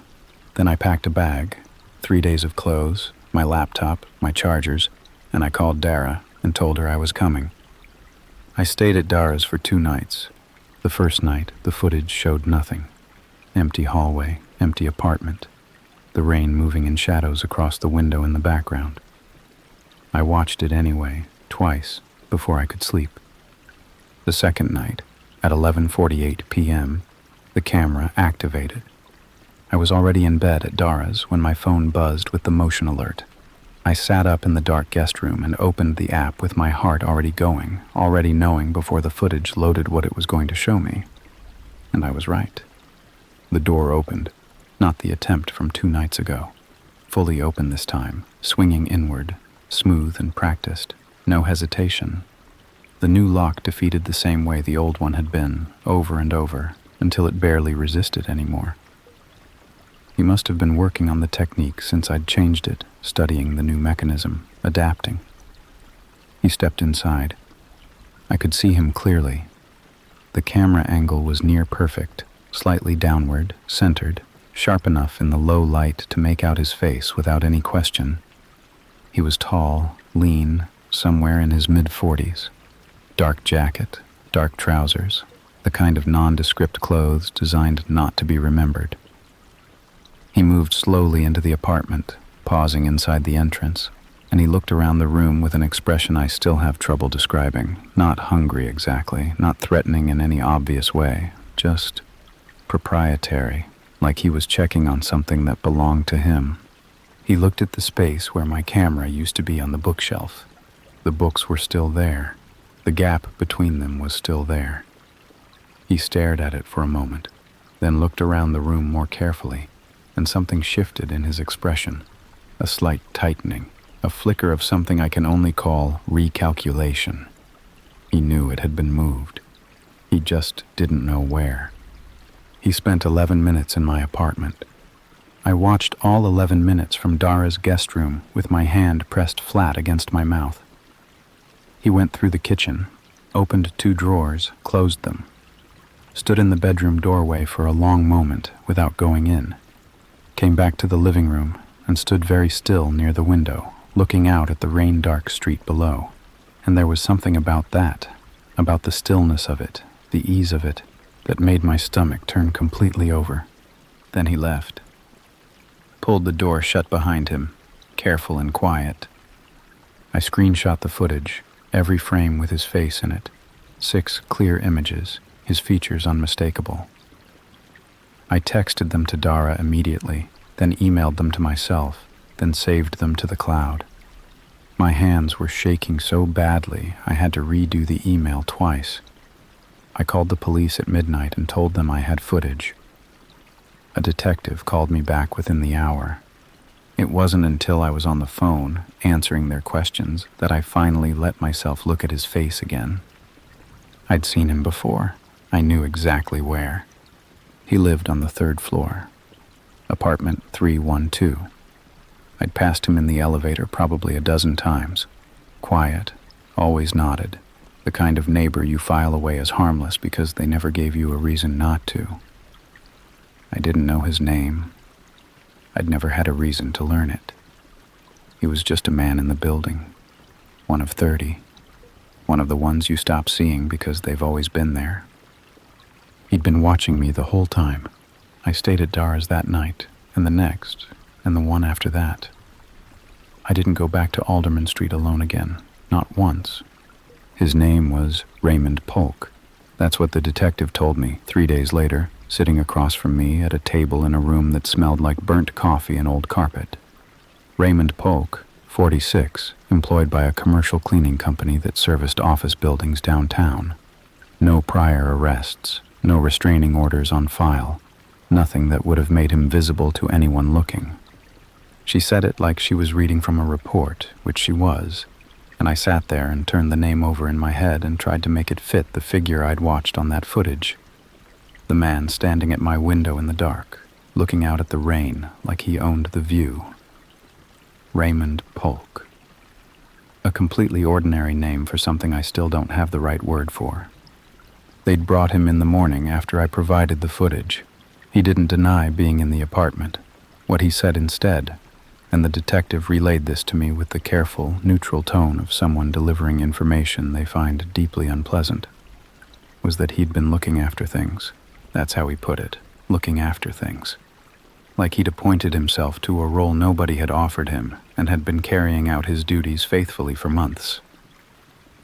They found a key in his apartment. A physical key, cut to fit my specific lock, the original one, before I'd had it changed. The detective explained how it was likely done. Impressions taken from the cylinder during one of the early entries before he'd worn the pins down to nothing, when he still needed to pick it and could capture the shape of the mechanism. Then a copy made from the impression, so he'd never have to pick it again. Clean, patient, premeditated in a way that made my skin feel wrong on my body for days afterward. They also found photographs. The detective didn't describe them in detail, and I didn't ask her to. She said there were several taken inside my apartment and that they were being treated as evidence. I remember nodding at this information while some part of me floated a small distance above the room and watched myself absorb it. Photographs, taken inside my apartment while I was there, while I was asleep, while I was living my quiet, rebuilt life and thinking I was finally safe. I keep coming back to that. To the version of myself who sat at that kitchen table in October with a cup of tea and listened to the rain and felt at home. She didn't know. She was so close to being right about everything. She was 30 feet and one interior door away from someone standing in her living room, and she was listening to the rain and feeling peaceful, and she had no idea. I broke the lease in November. The landlord tried to charge me for early termination, and I sent him a copy of the police report, and he dropped it within 2 days. I hired 2 friends with a van and cleared the apartment in a single afternoon, and I didn't let myself linger, just moved through each room quickly, taking what was mine, not looking too long at anything. I took the plants. I left the coffee maker because it didn't feel like mine anymore. The apartment on Alderman Street, the one I'd loved, the one I'd built myself back to life inside. I left it behind as fast as I could, and I haven't driven down that street since. Raymond Polk was charged with criminal trespass and stalking. The case moved slowly, the way those cases do, and I won't go into the details of what came after because honestly, I can't without the anger coming back in a way that isn't useful to me anymore. What I will say is that the outcome was not nothing, and it was not everything, and I learned to live somewhere in between. I live on the 4th floor now. New city, new building. The kind of place where the elevator requires a key fob and the hallways have cameras and the property manager actually calls back. My front door has a deadbolt, a chain lock, and a door sensor that alerts my phone if it opens. I have a camera in the living room that I've never had to move from the spot I put it. I check it every night before I sleep. Every single night, without exception. I know how that sounds. I know it sounds like fear running my life, and some days I wonder if that's what it is. But then I think about the locksmith crouching in front of my door with that careful expression, and I think about the bobby pin on the kitchen floor, and I think about a man standing at my window at 11:48 p.m., looking out at the rain like he was home. And I think, no, that's not fear running my life. That's me paying attention. That's me refusing ever again to be the person who explains things away because it's easier, because it's cheaper, because I didn't want to seem paranoid or dramatic or difficult. Dara still calls me every few days. We don't always talk about it. Sometimes we just talk the way we always have, and that feels like its own kind of recovery. The last thing I'll say is this. There were so many moments when I could have known sooner. The laptop on the wrong side, the smell I couldn't place, the door that felt stiff on certain mornings. My body was trying to tell me something for weeks before my brain was willing to listen, and I kept finding gentler explanations because the real one was too large to hold. I'm not angry at myself for that anymore. I've worked hard to get there. But I want you to hear this. Whoever you are, wherever you're listening from tonight, if something feels wrong in a place that's supposed to be yours, if the small things keep adding up in ways that don't sit right, if some quiet part of you keeps raising its hand and you keep telling it to sit down and be reasonable, please don't do what I did. Call the locksmith, and don't wait 2 weeks to do it. Trust the feeling, it already knows. The cold woke me before anything else did. Not the kind of cold that creeps in gradually, the kind that's already there when you surface from sleep, sitting on your chest like something solid, filling your lungs with every breath. I came awake all at once, the way you do when something is wrong but your brain hasn't caught up to what yet. Lay there in the dark for a moment, staring at the ceiling, confused in the specific, disoriented way of 3 a.m. My bedroom window was open, not cracked, wide open, the lower sash pushed all the way up, the curtain lifting and dropping in the November air like something breathing. I could see the darkness outside, the flat black shape of the tree line at the edge of the property, and I could feel the cold pouring in steadily and without apology, dropping the temperature of the room by what felt like 20 degrees.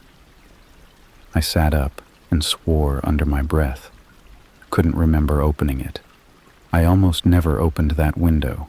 The latch stuck, had stuck since I moved in, and opening it required a specific two-handed technique that was more effort than it was worth. But there it was. Open. I crossed the room in bare feet on cold floorboards, pulled it down, re-engaged the latch. Stood there for a moment, looking out at the yard, at the dead grass going silver in the moonlight, at the gravel driveway where my car sat alone. Nothing out there. Just the dark and the cold and the bare November trees. I went back to bed and pulled the covers up and lay there waiting to warm up, and I was almost asleep again when something made me stop. A smell. Faint. Half-imagined. Cigarette smoke. I don't smoke. Haven't smoked in 8 years. The house's previous owners, as far as I knew, hadn't smoked either. There'd been no staining on the ceilings, no smell embedded in the walls, none of the telltale signs. I lay very still and breathed carefully, trying to locate it. It was already fading, dispersing in the cold air still hanging in the room, and after another minute, I couldn't find it at all. Gone, if it had ever been there. I decided I'd imagined it. Went to sleep. I need to back up because context matters here. I'd bought the house in August, about 4 months before any of this happened. My name is Joel. I was 34, and I was coming out of a divorce that had been mutual and civil and still quietly devastating in the way that mutual and civil things can be. Mara and I had sold the apartment we'd shared for 6 years and split the proceeds, and I'd done something that surprised even me. Instead of getting another apartment in the city, I'd gone online at 11 o'clock on a Tuesday night and searched houses for sale within an hour's radius, filtered by price, and bought the third one I looked at. It was a 2-bedroom on just under an acre, set back from a county road in a part of the state that I'd driven through a handful of times, but never lived in. Small town nearby, post office, hardware store, a diner I started eating at on Sunday mornings, just to be somewhere that wasn't my own kitchen.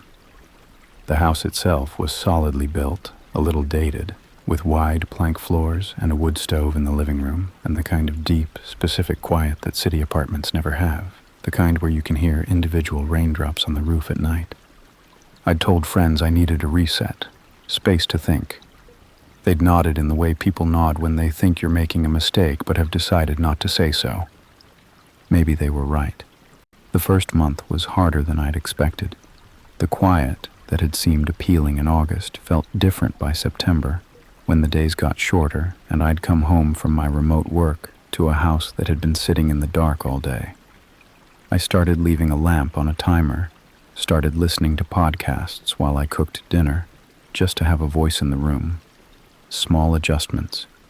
Normal ones, I told myself, for a person living alone for the first time in 6 years in a house 20 miles from anyone they knew. By October, I'd found a rhythm. By November, it felt, if not quite like home, then at least like mine.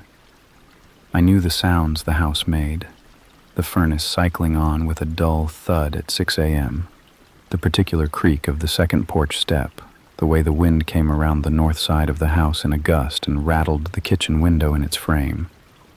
I knew the difference between house noise and something else, the way you learn when you're alone somewhere and have no choice but to pay attention. Which is why, the morning after I woke up to the cold, I stood in my kitchen drinking coffee and thought carefully about the window. I had not opened it. I was nearly certain of that. I hadn't been in the bedroom at all the previous evening except to sleep. Had gone to bed around 10:30 after reading for a while, had not opened the window, and the latch stuck badly enough that I couldn't have done it unconsciously in my sleep. The two-handed technique required focus. It required trying. I walked back to the bedroom and examined the latch in the morning light. No damage, no signs of tampering, just the latch, sitting in its closed position exactly as I'd left it at 3 a.m. I went to the window in the second bedroom next, the room I used as an office, mostly empty still, a desk and a chair and boxes I hadn't gotten to. That window was closed and latched. So was the one in the bathroom, so was the kitchen window, the one that rattled in the wind. Everything closed, everything latched, everything exactly as it should be, almost everything. The living room had 2 windows, one on the east wall facing the driveway, one on the south wall facing the yard. I'd pulled the curtains on the south one the night before because the sunset had been in my eyes while I was working. I pulled them back now. The latch was flipped to the open position. The window itself was closed, not open like the bedroom one had been, just unlatched, sitting in the frame held in place by nothing but gravity and its own weight. I stood in front of it for a long moment, the morning light coming flat and gray through the glass, the tree line motionless beyond the yard. I had not touched that window in at least 3 weeks. I latched it, stood back, looked at it. Then I got my phone and called the non-emergency police line, and as I waited for someone to answer, I stood in my living room in the cold morning and turned in a slow circle, looking at each wall of my house the way you look at something familiar that has just become something else entirely. 2 officers came out that same morning, a man and a woman, both of them matter-of-fact in the way that rural police tend to be, practical and unhurried. They walked the perimeter of the house first, checking the ground beneath each window for footprints or disturbed soil, then came inside and went room to room while I stood in the kitchen with my third cup of coffee and listened to their footsteps move overhead. They found nothing. No sign of entry, no damage to any latch or frame, no indication that anyone had been inside the house. The officer, his name was Brandt, mid-40s, the kind of face that had spent a lot of time outdoors, stood in my living room and told me that old window latches were unreliable, that they could vibrate loose over time, especially in a house with as much wind exposure as mine had. He wasn't dismissive about it. He was genuinely trying to give me something useful. He said he'd have a patrol car come past the property a couple of times overnight for the next few nights, just as a precaution. I thanked him. I watched their car back down the gravel driveway and disappear around the bend, and then I was alone again, with the house and the gray November sky pressing down on everything. I spent that afternoon checking every window myself, testing each latch, jiggling the frames, trying to reproduce the looseness Brandt had described. Some of them had a little give. The kitchen window especially, the one that rattled in the wind, had a latch that didn't feel entirely solid. But the bedroom window, the one that had been wide open at 3 a.m, didn't budge. Solid latch, tight frame, no vibration looseness whatsoever. I opened and closed it 4 times using the two-handed technique, and it held every single time. I wrote it down. I'd started keeping a note on my phone that morning, logging dates and details, because it felt like the kind of thing I should be documenting, even if nothing came of it. November 14th, bedroom window open, 3 a.m., living room latch unengaged, faint cigarette smell, unconfirmed. Unconfirmed. That was the word I used because I couldn't be certain about any of it, really. And that uncertainty was its own particular kind of uncomfortable, worse in some ways than a clear answer would have been, because it left everything open, every explanation still technically possible. Faulty latch, sleepwalking, maybe, even though I'd never sleepwalked in my life, a dream I'd carried partially into waking, the mind doing strange things to a man living alone in a quiet house after a divorce. I ran through all of it. I ran through it carefully and honestly, the way you try to when you're genuinely attempting to be rational. And then I locked every window in the house, checked each one twice, and went to bed with my phone on the nightstand and the bedroom door closed. For 10 days, nothing happened. 10 days of normal. The furnace cycling on at 6 a.m., the second porch step creaking when I came in from the driveway, the kitchen window rattling in the wind. Patrol cars came past twice. I saw the sweep of headlights across my bedroom ceiling each time and felt the specific, complicated comfort of being checked on. I slept well. I started to relax. I even called my friend Marcus and told him the story as a funny anecdote, the kind of thing that becomes a good story once you've convinced yourself it meant nothing. He laughed, said I was turning into a proper rural paranoid. I laughed too. The 11th night, I woke at 2:47 a.m. and the house was freezing. Not just cold the way it got when the furnace cycled down. Freezing, the same chest-sitting cold as before, filling the room completely. I lay still for 2 full seconds before I turned on the lamp. Then I wished I'd turned it on faster, because in those 2 seconds, the shape of the dark in my room felt different than it should have. Populated in a way I couldn't account for and didn't want to examine. The lamp came on. The room was empty. The window was open. Same window, same position. Lower sash pushed all the way up, curtain moving in the cold air, the November dark pressing in through the gap, the tree line at the edge of the property, still and black. The gravel driveway, empty. I didn't close it this time. I sat on the edge of my bed and looked at it and made myself think clearly. Twice now. Same window, same position, same time of night roughly. Not a coincidence. Not a vibrating latch. Not anything I could keep filing under unconfirmed without being dishonest with myself. Somebody had been in my bedroom. The thought arrived not as a spike of panic, but as something slower and heavier, the way a truly bad thing sometimes announces itself, not with a shout, but with a weight, settling into your chest and staying there. I sat with it for a moment, this new version of reality I was being asked to accept, and I noticed that my hands on my knees were very steady, and my mind was very clear in the specific way that it gets when something has moved past the point of frightening and into something more like absolute. I picked up my phone. The log entry I typed was brief. November 25th. Bedroom window open again. 2:47 a.m. Second time. Then I opened my contacts, scrolled past Marcus, past my sister, past my ex-wife whose name I still hadn't moved out of the top of the list, and I called Brant's direct number, which he'd given me that first morning on a card I'd folded into my wallet. He answered on the fourth ring, his voice rough with sleep, and I told him what I was looking at. The line was quiet for a moment. Then he said, "Don't touch the window. I'm on my way." He was there in under 20 minutes, which told me something about how seriously he was taking it.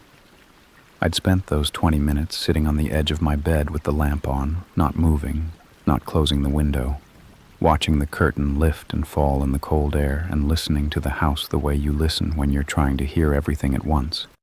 The furnace, the creak of the structure settling, the wind in the trees outside, every sound arriving with a new set of possible meanings. Brant brought the same female officer from before. Her name was Kowalski, younger than him, quieter. They came in through the front, and Brant went straight to the bedroom without me having to lead him. Stood in front of the open window with a flashlight, leaning close to the latch, then crouching to look at the sill, the floor beneath it, the exterior siding just visible below the raised sash. He called Kowalski in without turning around. She came and looked at what he was looking at, and neither of them said anything for a moment. "What?" I said from the doorway. Brant stood up and turned around. "There are scuff marks on the exterior sill, fresh ones. The wood's raw where the paint's been scraped." He kept his voice level, the way people do when they're deciding how much to give you. "And there's a partial boot print in the soil directly below the window." The room was very quiet. "So someone came in through the window," I said. "Looks that way." I'd known it. I'd known it sitting on the edge of my bed for the past 20 minutes, known it since the moment the lamp came on, and I'd seen the curtain moving again. But there's a distance between knowing something privately and having a police officer stand in your bedroom and confirm it, and crossing that distance took a moment. Kowalski was already outside with a torch, working the perimeter. Brant stayed with me and asked questions. Had I noticed any vehicles on the county road that seemed to idle or slow near my property? Had anyone come to the door recently? Had I had any interactions with neighbors or anyone in town that had felt uncomfortable? I answered no to all of it, or mostly no. There was one thing, small enough that I'd filed it away without much thought. 3 weeks ago, maybe a month, I'd been at the diner on a Sunday morning, my usual table by the window, the one I liked because it faced the street. A man had sat at the counter for a long time, nursing coffee, and at some point I'd looked up from my phone and found him watching me. Not the casual glance of someone bored, but something more direct and deliberate. Long enough that I'd held eye contact for a beat before he looked away. He was somewhere in his 50s, I thought. Hard to say exactly, the kind of face that wore its years unevenly. Dark jacket, something off about his stillness, the way he took up space at the counter without fidgeting, without looking at his phone. I hadn't thought about it again after leaving the diner. It was a small town. People looked at strangers. I told Brant. He wrote it down without comment, asked me to describe the man as specifically as I could, which wasn't very specifically at all. I hadn't been paying enough attention, hadn't had any reason to. Kowalski came back in from outside and pulled Brant into the hallway. I heard them talking low, couldn't make out the words, and then Brant came back alone and told me they'd found boot prints leading away from the bedroom window, around the south side of the house and into the tree line at the edge of the property. The prints were fresh. Whoever had made them had been here within the last few hours. Within the last few hours. While I was sleeping. "I need you to consider staying somewhere else tonight," Brant said, "and probably for the next few nights, until we can get a better picture of what we're dealing with." I asked what they were dealing with. He chose his words carefully, the way careful people do. He said that 2 incidents of entry through the same window, combined with the physical evidence outside, suggested this wasn't opportunistic, that the word he'd use was deliberate, that whoever this was had come back after the first time, which meant they knew the layout, knew the window, possibly knew my schedule. I stood in my own bedroom and let that settle into me and felt something I hadn't felt yet through all of it. Not the slow, heavy dread of before, but something sharper and colder. The cigarette smell on the first night. The 2-second darkness before the lamp came on, and the shape of the room feeling wrong. Had they still been there? Had they been standing somewhere in that dark, watching me reach for the lamp, and I'd never known it? I asked Brant that question directly. He didn't answer it directly. He said the priority right now was getting me out of the house for the night. He said they'd have someone watching the property. He said I should pack a bag and call someone. I packed a bag. I called Marcus.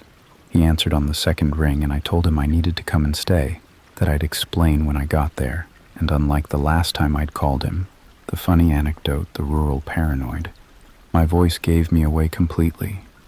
He said, "Get in the car right now. I'll leave the door unlocked." I drove the 40 minutes to Marcus's apartment with both hands on the wheel and the radio off, watching my mirrors the entire way, the dark county road unspooling in my headlights, the trees pressing close on either side, the occasional sweep of another car's lights coming the other direction, and the specific relief I felt each time one appeared. Another person, moving, real, before it passed and the dark closed back in. I did not feel safe until I was inside his apartment with the deadbolt thrown. And even then, not entirely. I stayed at Marcus's for 3 nights. He didn't push me to talk about it more than I wanted to, which was one of the things I'd always valued about him. He had a talent for sitting with something without needing to pick it apart. We watched bad television and ordered takeout, and he let me sleep on his couch without making it feel like charity. During the days I worked from his kitchen table and answered emails and tried to behave like a person with a functioning routine, and mostly I succeeded, and mostly it helped. Brant called on the second day. They'd canvassed the county road, spoken to the 2 nearest neighbors, both a good half-mile away, the distances that pass for close out there, and neither had seen anything unusual. The boot prints had been photographed and measured. Someone was looking into the diner angle, though without a name or a better description there wasn't much to work with. He told me the nightly patrols were continuing and that they'd increased the frequency. He sounded like a man doing everything available to him and aware that it wasn't quite enough. On the 4th morning, I drove back to the house. I told Marcus I was going to assess the situation, collect a few more things, make some decisions about what to do with the property short term. He offered to come with me. I told him I needed to do it alone, which wasn't entirely true. What I needed was to not feel like I'd been permanently expelled from my own home by a person I'd never seen clearly. There was something important about going back, about walking through my own front door and standing in my own kitchen and refusing to let whatever this was be the final word on what the house was to me. That resolution lasted about as long as it took me to unlock the front door. The house smelled different. It was subtle, something underneath the normal sense of old wood and the residual smoke from the wood stove.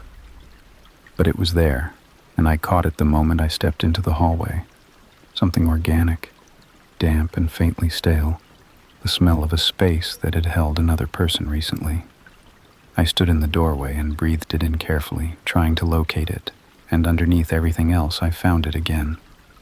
Cigarettes, not faint this time, not half imagined. It was sitting in the air of the hallway with a quiet certainty, an old familiar smell that had no business being inside a house where no one smoked. and my body responded to it before my brain fully processed what it meant. A cold wave of something animal and specific, the physical language of being somewhere you're no longer safe. I did not go further inside. I stepped back onto the porch and called Brant. He was there in 15 minutes. He smelled it too. I watched his face register it the moment he stepped into the hallway, a small, careful stillness that told me everything I needed to know about whether I'd imagined it. He and Kowalski went through the house room by room while I waited on the porch in the cold, watching the yard, the tree line, the gravel driveway, the bare branches of the oaks moving in the wind, the flat white sky above the property. They were inside for a long time, longer than the previous visits. When Brant came back out, his expression had changed in a way I couldn't entirely read. He stood on the porch with me and was quiet for a moment, the way he got when he was deciding how to present something. "There's a window in the office," he said. "The second bedroom." I nodded. I hadn't used it in weeks. It faced the side yard, the blind side of the house, away from the driveway. "The latch has been filed down," he said. "On the inside. Recently, there are fresh metal filings on the sill. Someone modified it so it could be manipulated from outside without forcing it. Filed down from the inside." "They were already in the house when they did that," I said. "Yes." The word landed flat and heavy in the cold air between us. I heard it and understood it and felt the full architecture of what it meant assemble itself in my mind, whether I wanted it to or not. They had been inside my house, not once, not twice, but at some earlier point before any of the windows opened, before the first cold morning, before any of it started. They had been in my office, in the room with the boxes I hadn't unpacked and the desk I worked at every day, and they had modified the window latch with something metal and small, and they had done it carefully enough that I hadn't noticed. Had left through the front or back, or the same window and come back later on their own schedule, through an entrance they had quietly made for themselves. Kowalski appeared in the doorway behind Brant. She was holding something in a gloved hand, a small evidence bag, clear plastic. Inside it was a cigarette butt, filterless, slightly flattened. "Found it in the gap behind the radiator in the bedroom," she said. "Pushed back, not dropped. Put there deliberately. Saved, almost. The specific act of someone who had been comfortable enough to smoke inside my house and careful enough to conceal it, but who had either missed this one or left it intentionally, and I couldn't decide which possibility was worse. I sat down on the porch step because my legs had made the decision before I did. Sat there in the cold with my hands on my knees while Brant talked about next steps, about escalating the investigation, about whether I had any history with anyone who might have a specific grievance, and I answered his questions as carefully as I could, while some part of my mind stayed fixed on a single image I couldn't shake. The 2 seconds of darkness before I turned on the lamp that second night. The room feeling wrong, populated. I hadn't imagined it. They had been standing in my bedroom in the dark, close enough that I'd felt the displaced quality of the air, and when the lamp came on, they were gone. Out the window they'd modified, down across the sill, into the yard and the trees and the dark. Gone before the light could find them. I don't know what they were doing in there. I don't know what they were waiting for or watching, or whether the waiting itself was the point.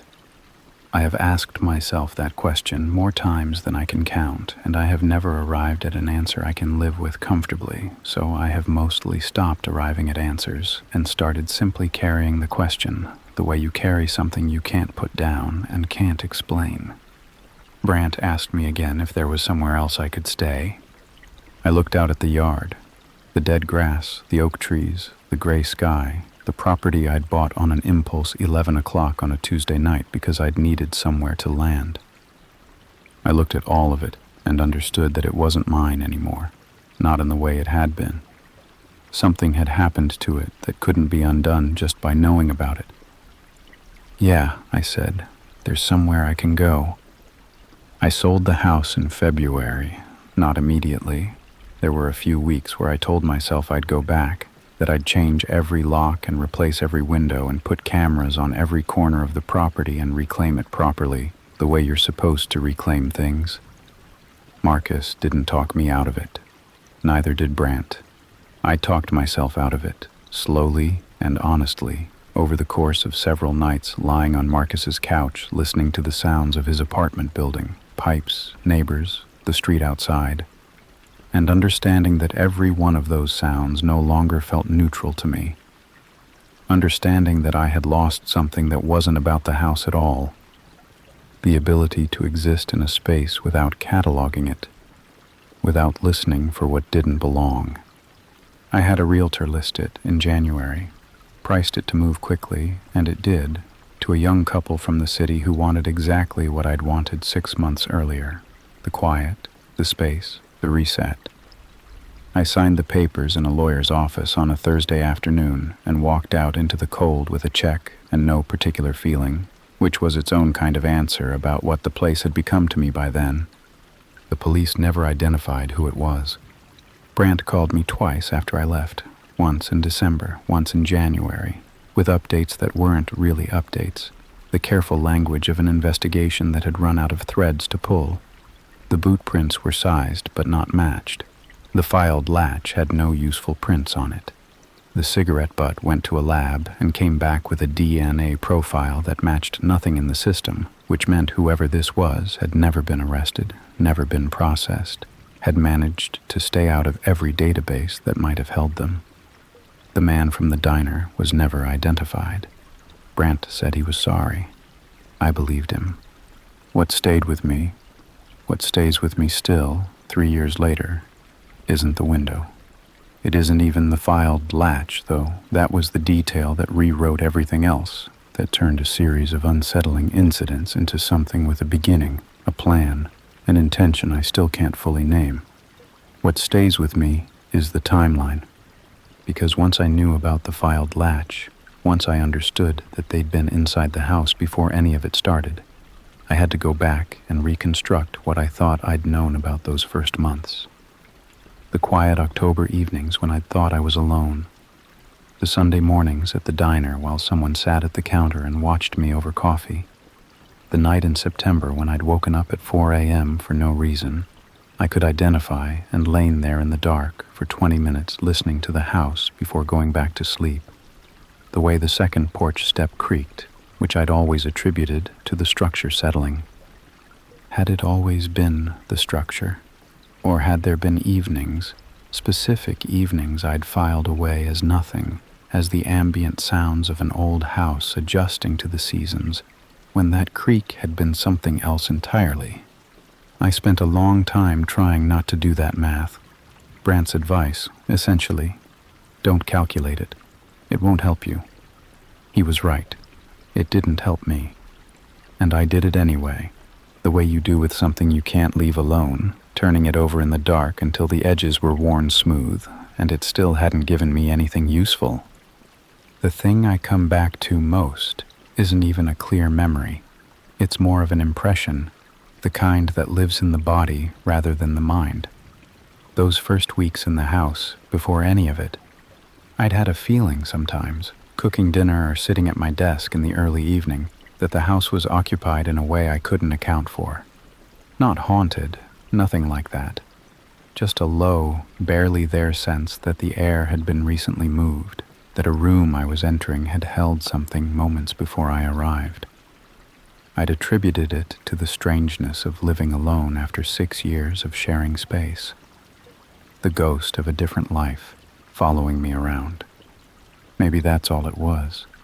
I've gone back and forth on it enough times that the question has lost its shape. Or maybe the feeling was accurate. Maybe those rooms had been occupied. Maybe the air had been recently moved, and I was right to notice it and wrong to explain it away.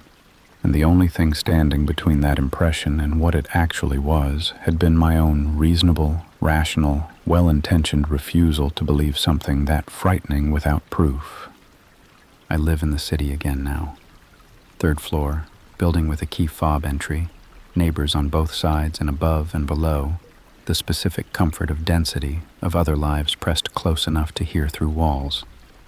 I have a deadbolt and a chain lock and a doorbell camera, and I have never once left a window open overnight, and I don't intend to.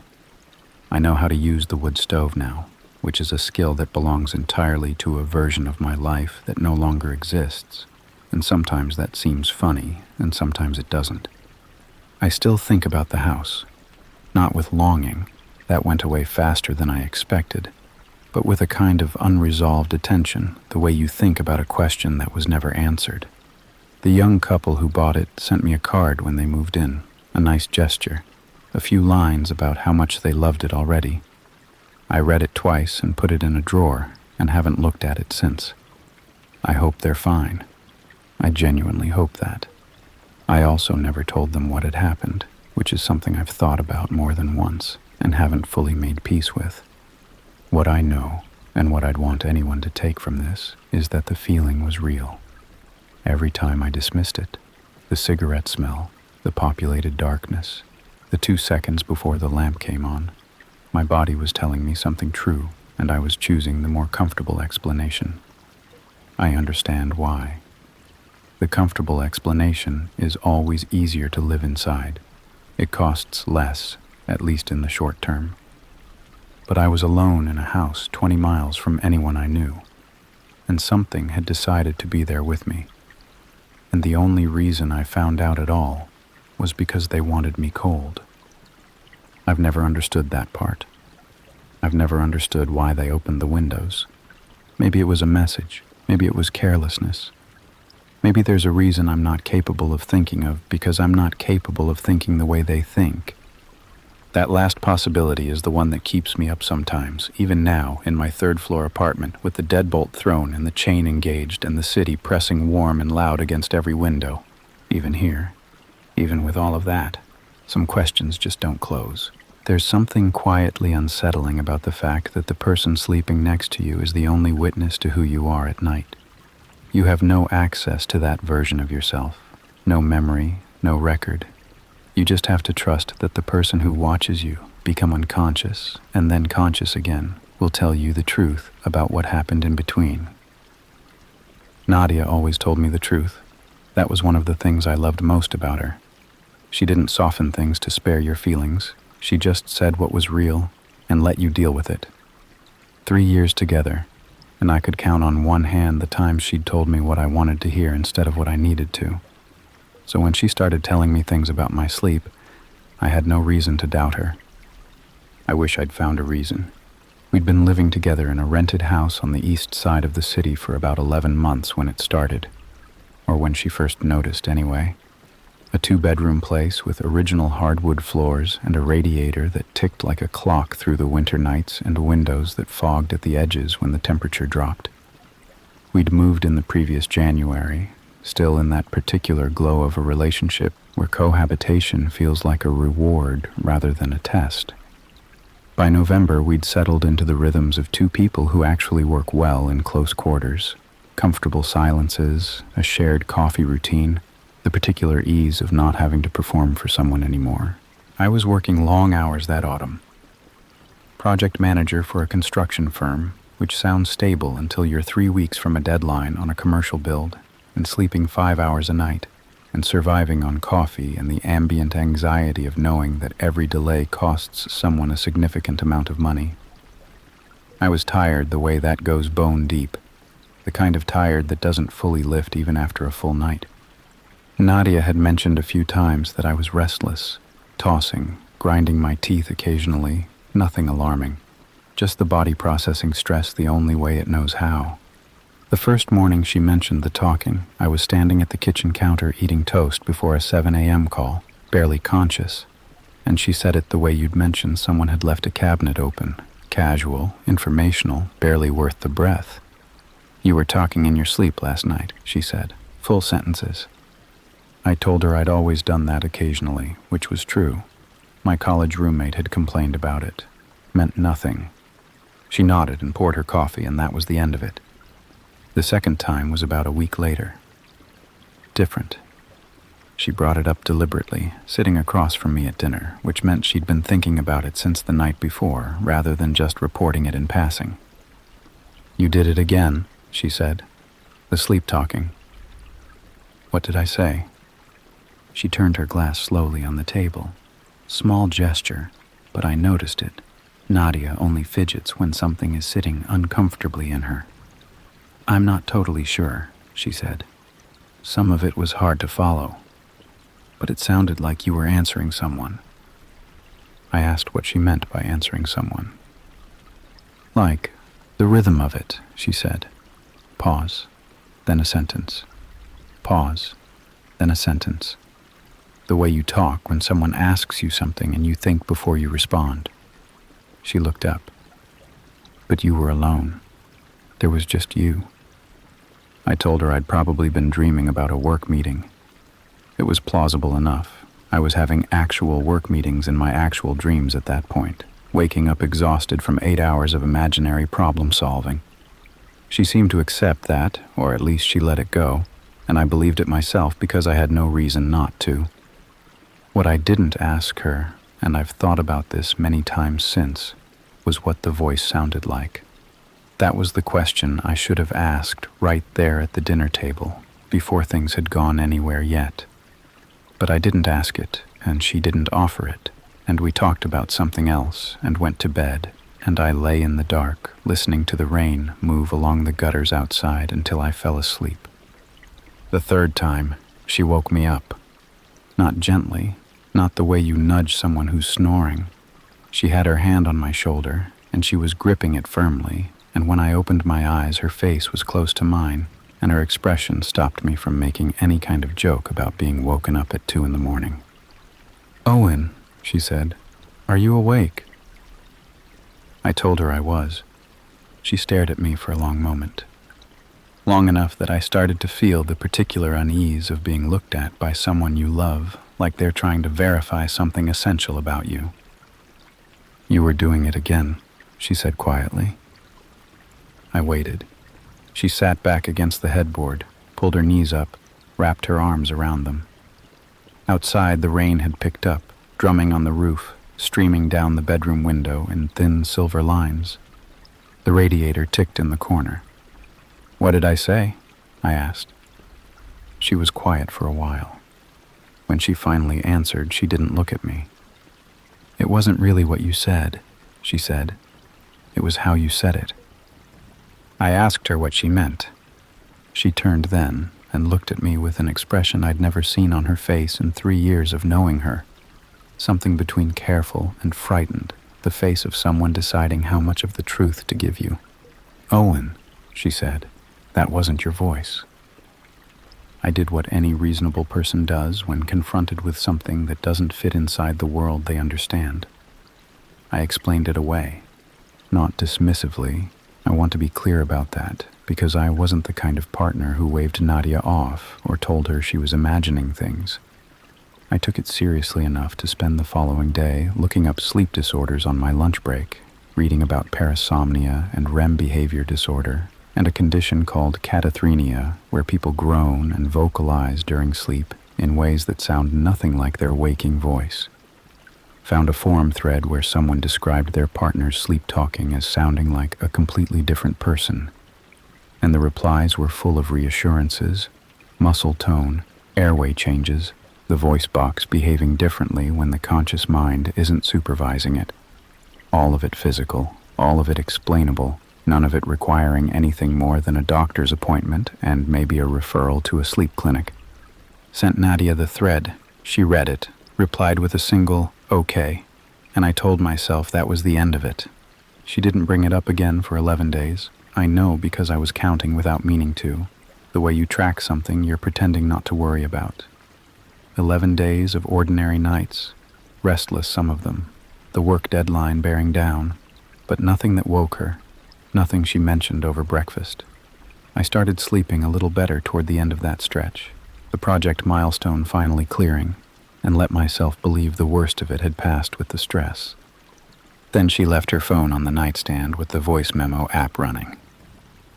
She told me about it the next morning, directly, no preamble. She'd decided she wanted to have something concrete before she brought it to me again, because she knew how I'd processed it the first time, and she didn't want another forum thread. She said it matter-of-factly, and I remember thinking, even then, that it was so essentially Nadia, this methodical, clear-eyed response to something that would have made most people just leave the room.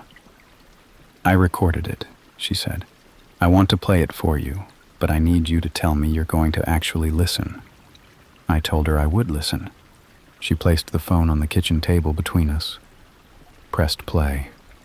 The first 40 seconds or so were silence. Not quite silence. The ambient texture of a sleeping room, the rain against the window light and consistent, the occasional creak of the house settling. I recognized the sounds, found them briefly, absurdly comforting. Then the voice started. I can't tell you it sounded nothing like me because that's not entirely true. There were traces, the cadence of it, something in the vowel shapes, like a recording of your voice played back at the wrong speed or filtered through something that understood the mechanics of how you speak, but not the underlying current that makes it yours. Technically correct, fundamentally wrong. It was low, lower than I speak, even half asleep, and it was deliberate. Each word placed carefully, the way you speak when you're being precise about something that matters. Not the loose, slurred ramble of normal sleep talking. Considered, responsive. I know where it is, it said. A pause. 3, 4 seconds. Exactly the kind of pause Nadia had described. The gap where a question would fit. It's been here longer than he has. Another pause. He doesn't feel it yet, but he will. The recording ended. The kitchen was very quiet. Outside the window, the neighbor's car started, backed out of the drive, the sound fading down the street until there was nothing but the refrigerator hum and the two of us sitting with what we'd just heard. I became aware that I was gripping the edge of the table. "Say something," Nadia said. I didn't know what to say. The rationalizations were still available to me. Sleep talking, parasomnia, the voice box behaving strangely. But they felt very thin up against the specific content of what I'd heard. Because here is what a sleep disorder does not explain. It's been here longer than he has. That is not the kind of phrase a misfiring brain produces. That is a sentence with an architecture, with a referent, with intent. Something that knows what here means and what he means, and has a position on both. "I don't know what that is," I said finally. "But I don't think it's me." The wrong thing to say. I knew it the moment it left my mouth, because what I meant was, I don't think that sounds like me. But what Nadia heard was something closer to, I don't think that's coming from me. And her face shifted in a way that made me wish I'd chosen different words. I tried to walk it back, told her it had to be some kind of REM disruption, that I'd make an appointment with my GP, that we should probably not read too much into the content because sleep talking is notoriously nonsensical and the brain is very good at producing language that sounds meaningful and isn't.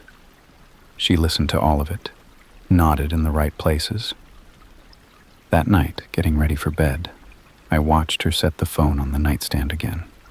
Voice memo app already open. Ready to record. She didn't say anything about it, and neither did I. I lay in the dark for a long time, listening to the rain, trying to remember if I'd ever felt like a stranger in my own body before. Whether there had ever been mornings where I woke up tired in a way that sleep didn't explain. Mornings where something felt subtly off without a source I could point to. Started cataloging them, found more than I wanted. At some point I fell asleep.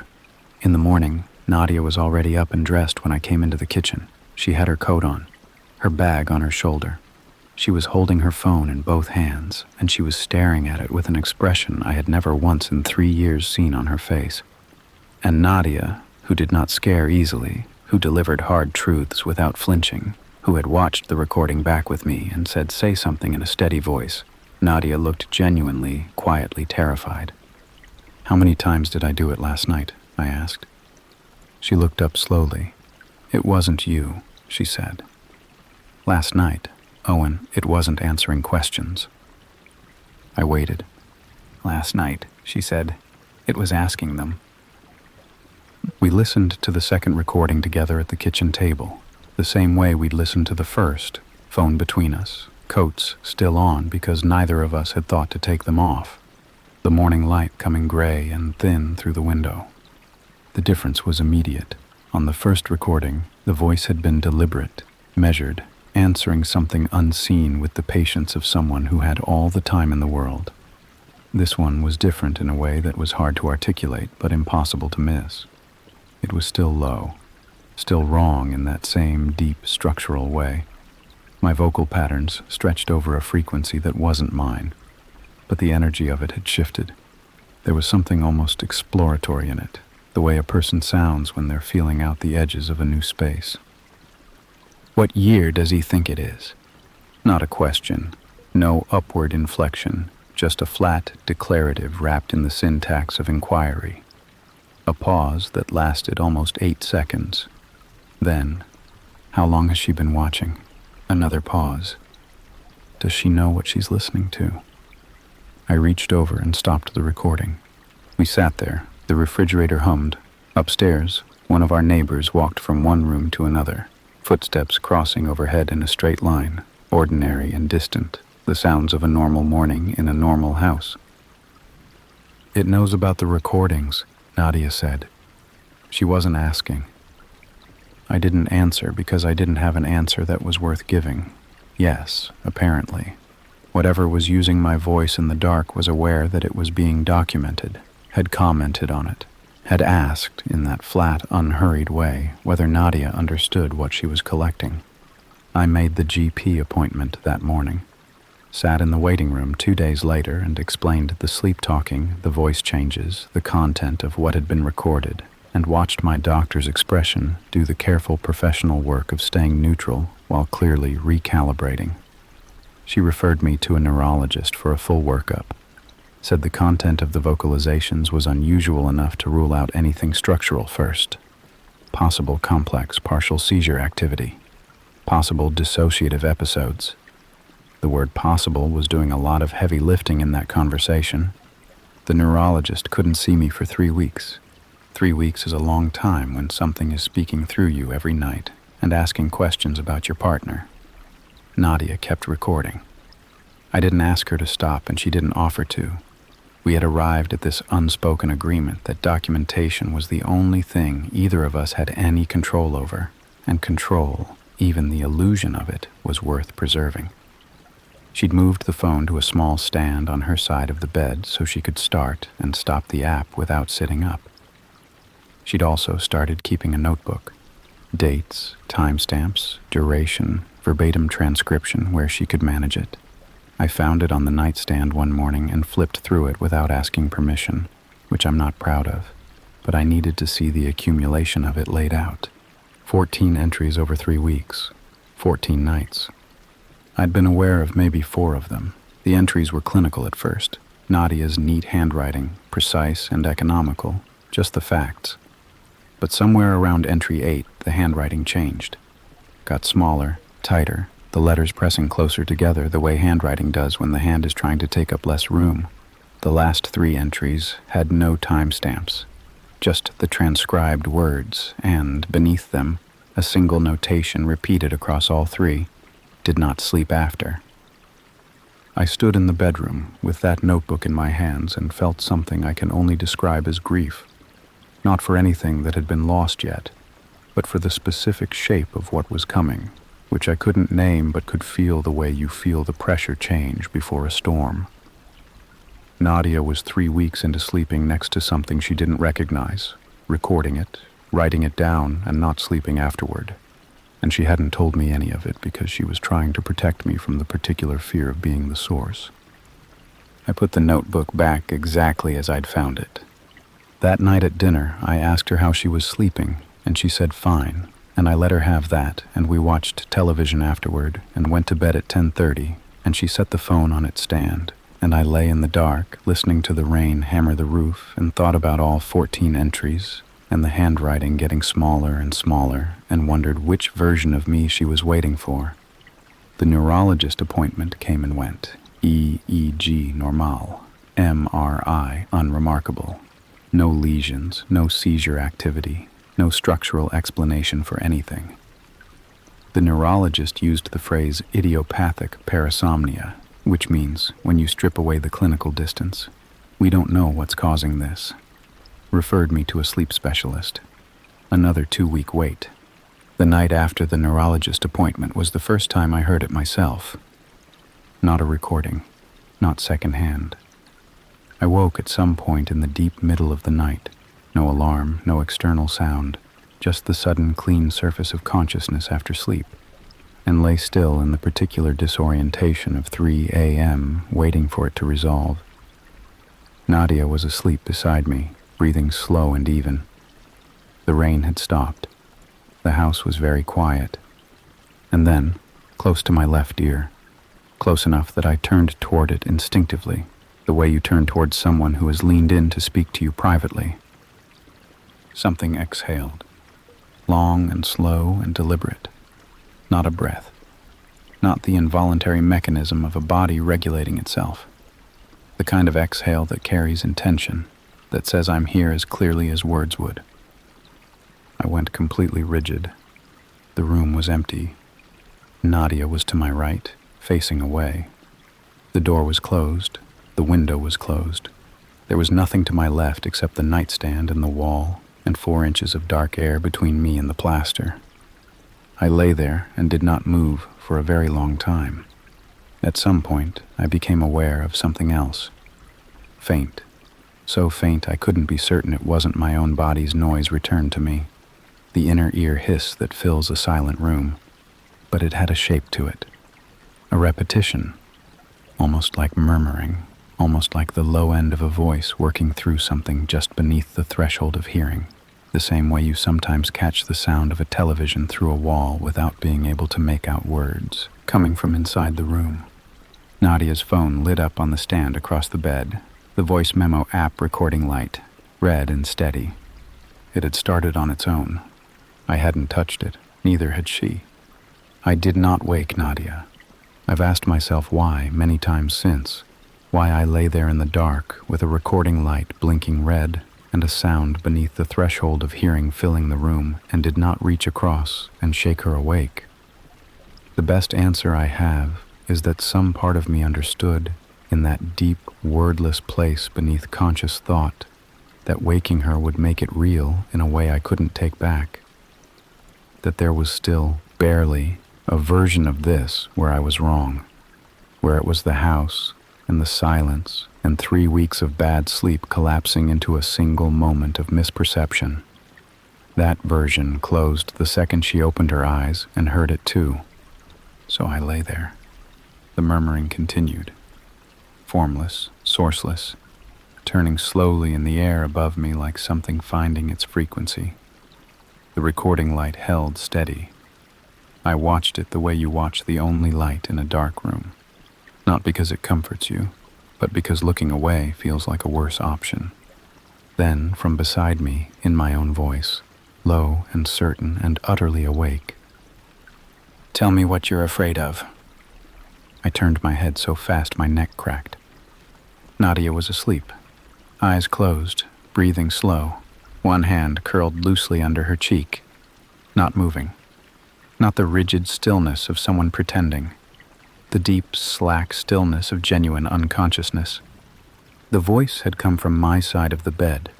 My mouth was dry, tasted copper, the way it does when adrenaline hits the back of your throat before your body has caught up with what your mind already knows. I sat up. The room held its shape around me. Familiar geometry, familiar shadows, the faint glow of the streetlight through the curtains painting pale strips across the ceiling. Nothing there. Nothing standing in the corner or crouched at the foot of the bed or pressed against the glass. Just the room, just the dark, just the recording light, still red, still watching. And then Nadia made a sound. Not words, not at first. A small, involuntary sound, the kind that comes from somewhere below language. The kind that means the body is registering something the sleeping mind hasn't processed yet. I turned to her. Her eyes were still closed. Her lips were moving. Not her voice. not that first recording's careful, deliberate register. Something older beneath it, something with more weight. The way certain rooms in certain buildings have a cold that lives in the walls and has nothing to do with the temperature outside. "He can hear us now," it said from her mouth, in a voice that was not hers. I grabbed her shoulder. She came awake hard and fast, gasping, eyes snapping open, sitting up with the sudden physical urgency of someone surfacing from deep water. Her hands found my arm immediately, gripped it, and she looked at me with eyes that were fully present and fully terrified in the same instant. "I was dreaming," she said, before I'd said anything. "What were you dreaming?" She shook her head, pressed her fingers against her lips like she was checking that her mouth was still her own. "Nadia." "I don't want to say it out loud," she said. I don't want to say it in this room." We left, not metaphorically, not after packing bags and making sensible decisions. We got up and put on shoes and coats over our pajamas and walked out of the house at 3:40 in the morning and sat in my car at the curb with the engine running and the heat on and all the doors locked. The street was empty and wet from earlier rain, the gutter water catching the orange of the streetlights and carrying it away in slow, thin streams. I picked up Nadia's phone from where she'd carried it out automatically, the way you grab your keys without thinking. The recording was still running. 1 hour and 12 minutes of audio. I looked at Nadia. She was staring straight ahead through the windscreen, both hands in her lap, jaw set. "Do you want to hear it?" I asked. A long silence. "Not tonight," she said. I stopped the recording, saved it, put the phone face down on the dash. We sat there until 5:30 a.m., when the sky started its gray transition toward morning and the first dog walker appeared at the end of the street and the world began, reluctantly, to reassemble itself into something that operated by familiar rules. Neither of us slept. Neither of us said much. At some point, Nadia reached over and put her hand over mine on the gear shift, and we stayed like that, not talking, watching the street come back to life, one ordinary detail at a time. She told me the dream on the walk back inside, quietly, close to my ear, like she didn't want the house to hear. She said she'd been in our bedroom, but the proportions were wrong, the ceiling too high, the walls too far back, the dark between the furniture thick and almost textured. And something had been there with her, not visible but present the way a sound is present, filling the space with its attention. It had spoken to her, she said, not in any of the voices from the recordings. In something quieter and more intimate than that, the way your own thoughts sound inside your head when you're very nearly asleep. It had told her it had been in the house before us. It had told her it would be in the house after. And then it had told her. And this is the part she said in barely a whisper, her hand tightening on my arm as we stood on our own front step in the early morning, that it wasn't the house it was attached to. It was me. It had always been me. We listened to the hour and 12-minute recording 3 days later, not in the house, at Nadia's sister's kitchen table in broad afternoon daylight, with tea going cold in front of us and the sound of her sister's kids playing in the garden drifting in through the back door. We had decided, without discussing it explicitly, that we needed witnesses, that whatever was on that recording should not be heard by just the two of us alone. Her sister Petra sat with us. She knew the broad shape of what had been happening. Nadia had called her the morning after from the car and told her enough. Petra was a practical person, a nurse, someone whose entire professional life was built around distinguishing the real from the imagined, and she sat with her hands around her mug and listened to the whole thing without interrupting. The recording began with the familiar texture of a sleeping room, rain on the roof, the radiator, small sounds, normal. For the first 23 minutes, nothing else. Then the voice started. It spoke for 41 minutes, not continuously. There were silences, some of them long, the conversational pauses we had come to recognize. But the silences on this recording felt different from the earlier ones, less like gaps between responses and more like the voice was listening to something we couldn't hear, processing, considering. The way you pause not because you're formulating an answer, but because the question deserves to be taken seriously. We didn't transcribe all of it. Some of it was fragmented, some of it circled the same territory in different configurations. Some of it was in a register so low that the phone's microphone had compressed it into something barely above distortion.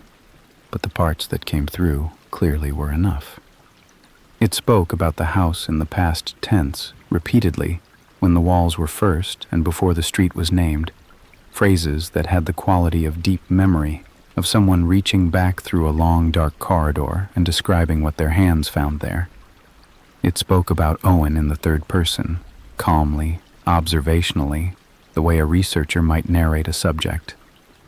He carries it the way they all do, without knowing. The weight of it is in his shoulders. It said something that sounded like the ones who listen are the ones who open it, and something else that Petra made us rewind 3 times before she finally sat back and said quietly, "Yes, that's what it's saying," which was, she's writing it down so it will last. She thinks she's documenting me. She doesn't understand that documentation is invitation. Nadia's notebook, 14 entries. Every night she had sat up and written the words down, preserved them, given them a place to exist on paper outside the dark and the recordings. She had been building it somewhere to live. She closed her eyes when she understood that. Didn't say anything. Just sat with her hands flat on the table and her eyes closed for a long time. And Petra put a hand over hers. And I sat there feeling the particular hollow sickness of watching someone you love absorb something that cannot be unabsorbed. We did not go back to the house that night, or the next. On the 4th day, I went back alone to collect enough of our things to last a month, moving quickly through rooms that felt different in the way a space feels different when you know something about it you didn't know before. Not visually changed, not colder or darker or any of the things a haunted place is supposed to be. Just weighted, dense with something that had been there for a long time and had no particular reason to leave. I did not go into the bedroom alone. I stood in the doorway and looked at the nightstand. The phone stand empty now, the bed still unmade from the night we'd left it. The radiator ticked in the corner. Outside the window the rain had started again, the same steady November rain that had been our backdrop through all of it, that had always been there, patient and consistent, filling the gaps between sounds. I thought about the thing the recording had said. The ones who listen are the ones who open it. I had spent 31 years sleeping, dreaming, being unconscious in rooms, in houses, in the shared dark that every person falls into every night without a second thought. And somewhere in all of that, I don't know when, I don't know how, something had found the door that sleep makes and walked through it and decided to stay. I don't know what it wanted. That's the honest answer, and it's the one that sits worst, because wanting implies a comprehensible shape, a need I could map and understand. What I felt in that house, standing in the doorway of my own bedroom, was something that didn't want in any way I recognized, something that simply was, that had been here longer than the house, longer than the street, and would be here after all of it, patient in the way that things are patient when time doesn't apply to them the way it applies to us. I collected the bags. I didn't look at the bed again. Nadia and I moved into a short-let apartment on the other side of the city while we sorted out the lease. It took 6 weeks and cost us more than we had, worth every penny. She stopped keeping the notebook, stopped it the day after we listened to the recording and understood what it had been doing. She doesn't record in the dark anymore. Neither of us has discussed this out loud. We just both stopped. The same way you stop touching a wound once you understand that touching it is making it worse. The sleep talking stopped too. Gradually at first, then completely.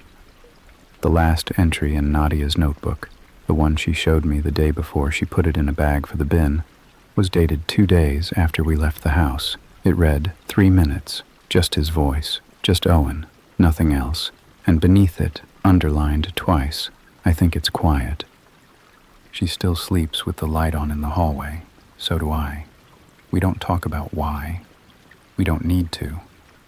I think about it most on nights when I surface from sleep unexpectedly, when something pulls me up through the dark for no reason, no sound, no external cause, and I lie there in the specific silence of 3 a.m. and feel the room around me and wait to find out what woke me.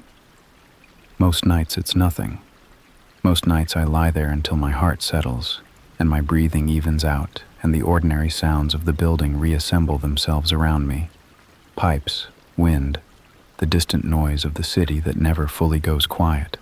And I close my eyes again and I'm fine. But some nights, in that thin suspended moment before sleep comes back for me, I become aware of something at the very edge of perception. Not a sound exactly, not a presence exactly, just a quality of attention in the dark. A sense, faint and sourceless and deeply familiar, of being observed by something that has been waiting, not impatiently, not urgently, with something closer to the absolute stillness of a thing that knows it has more time than you do, for you to stop being awake. I never sleep easily after those nights. I don't think I'm supposed to.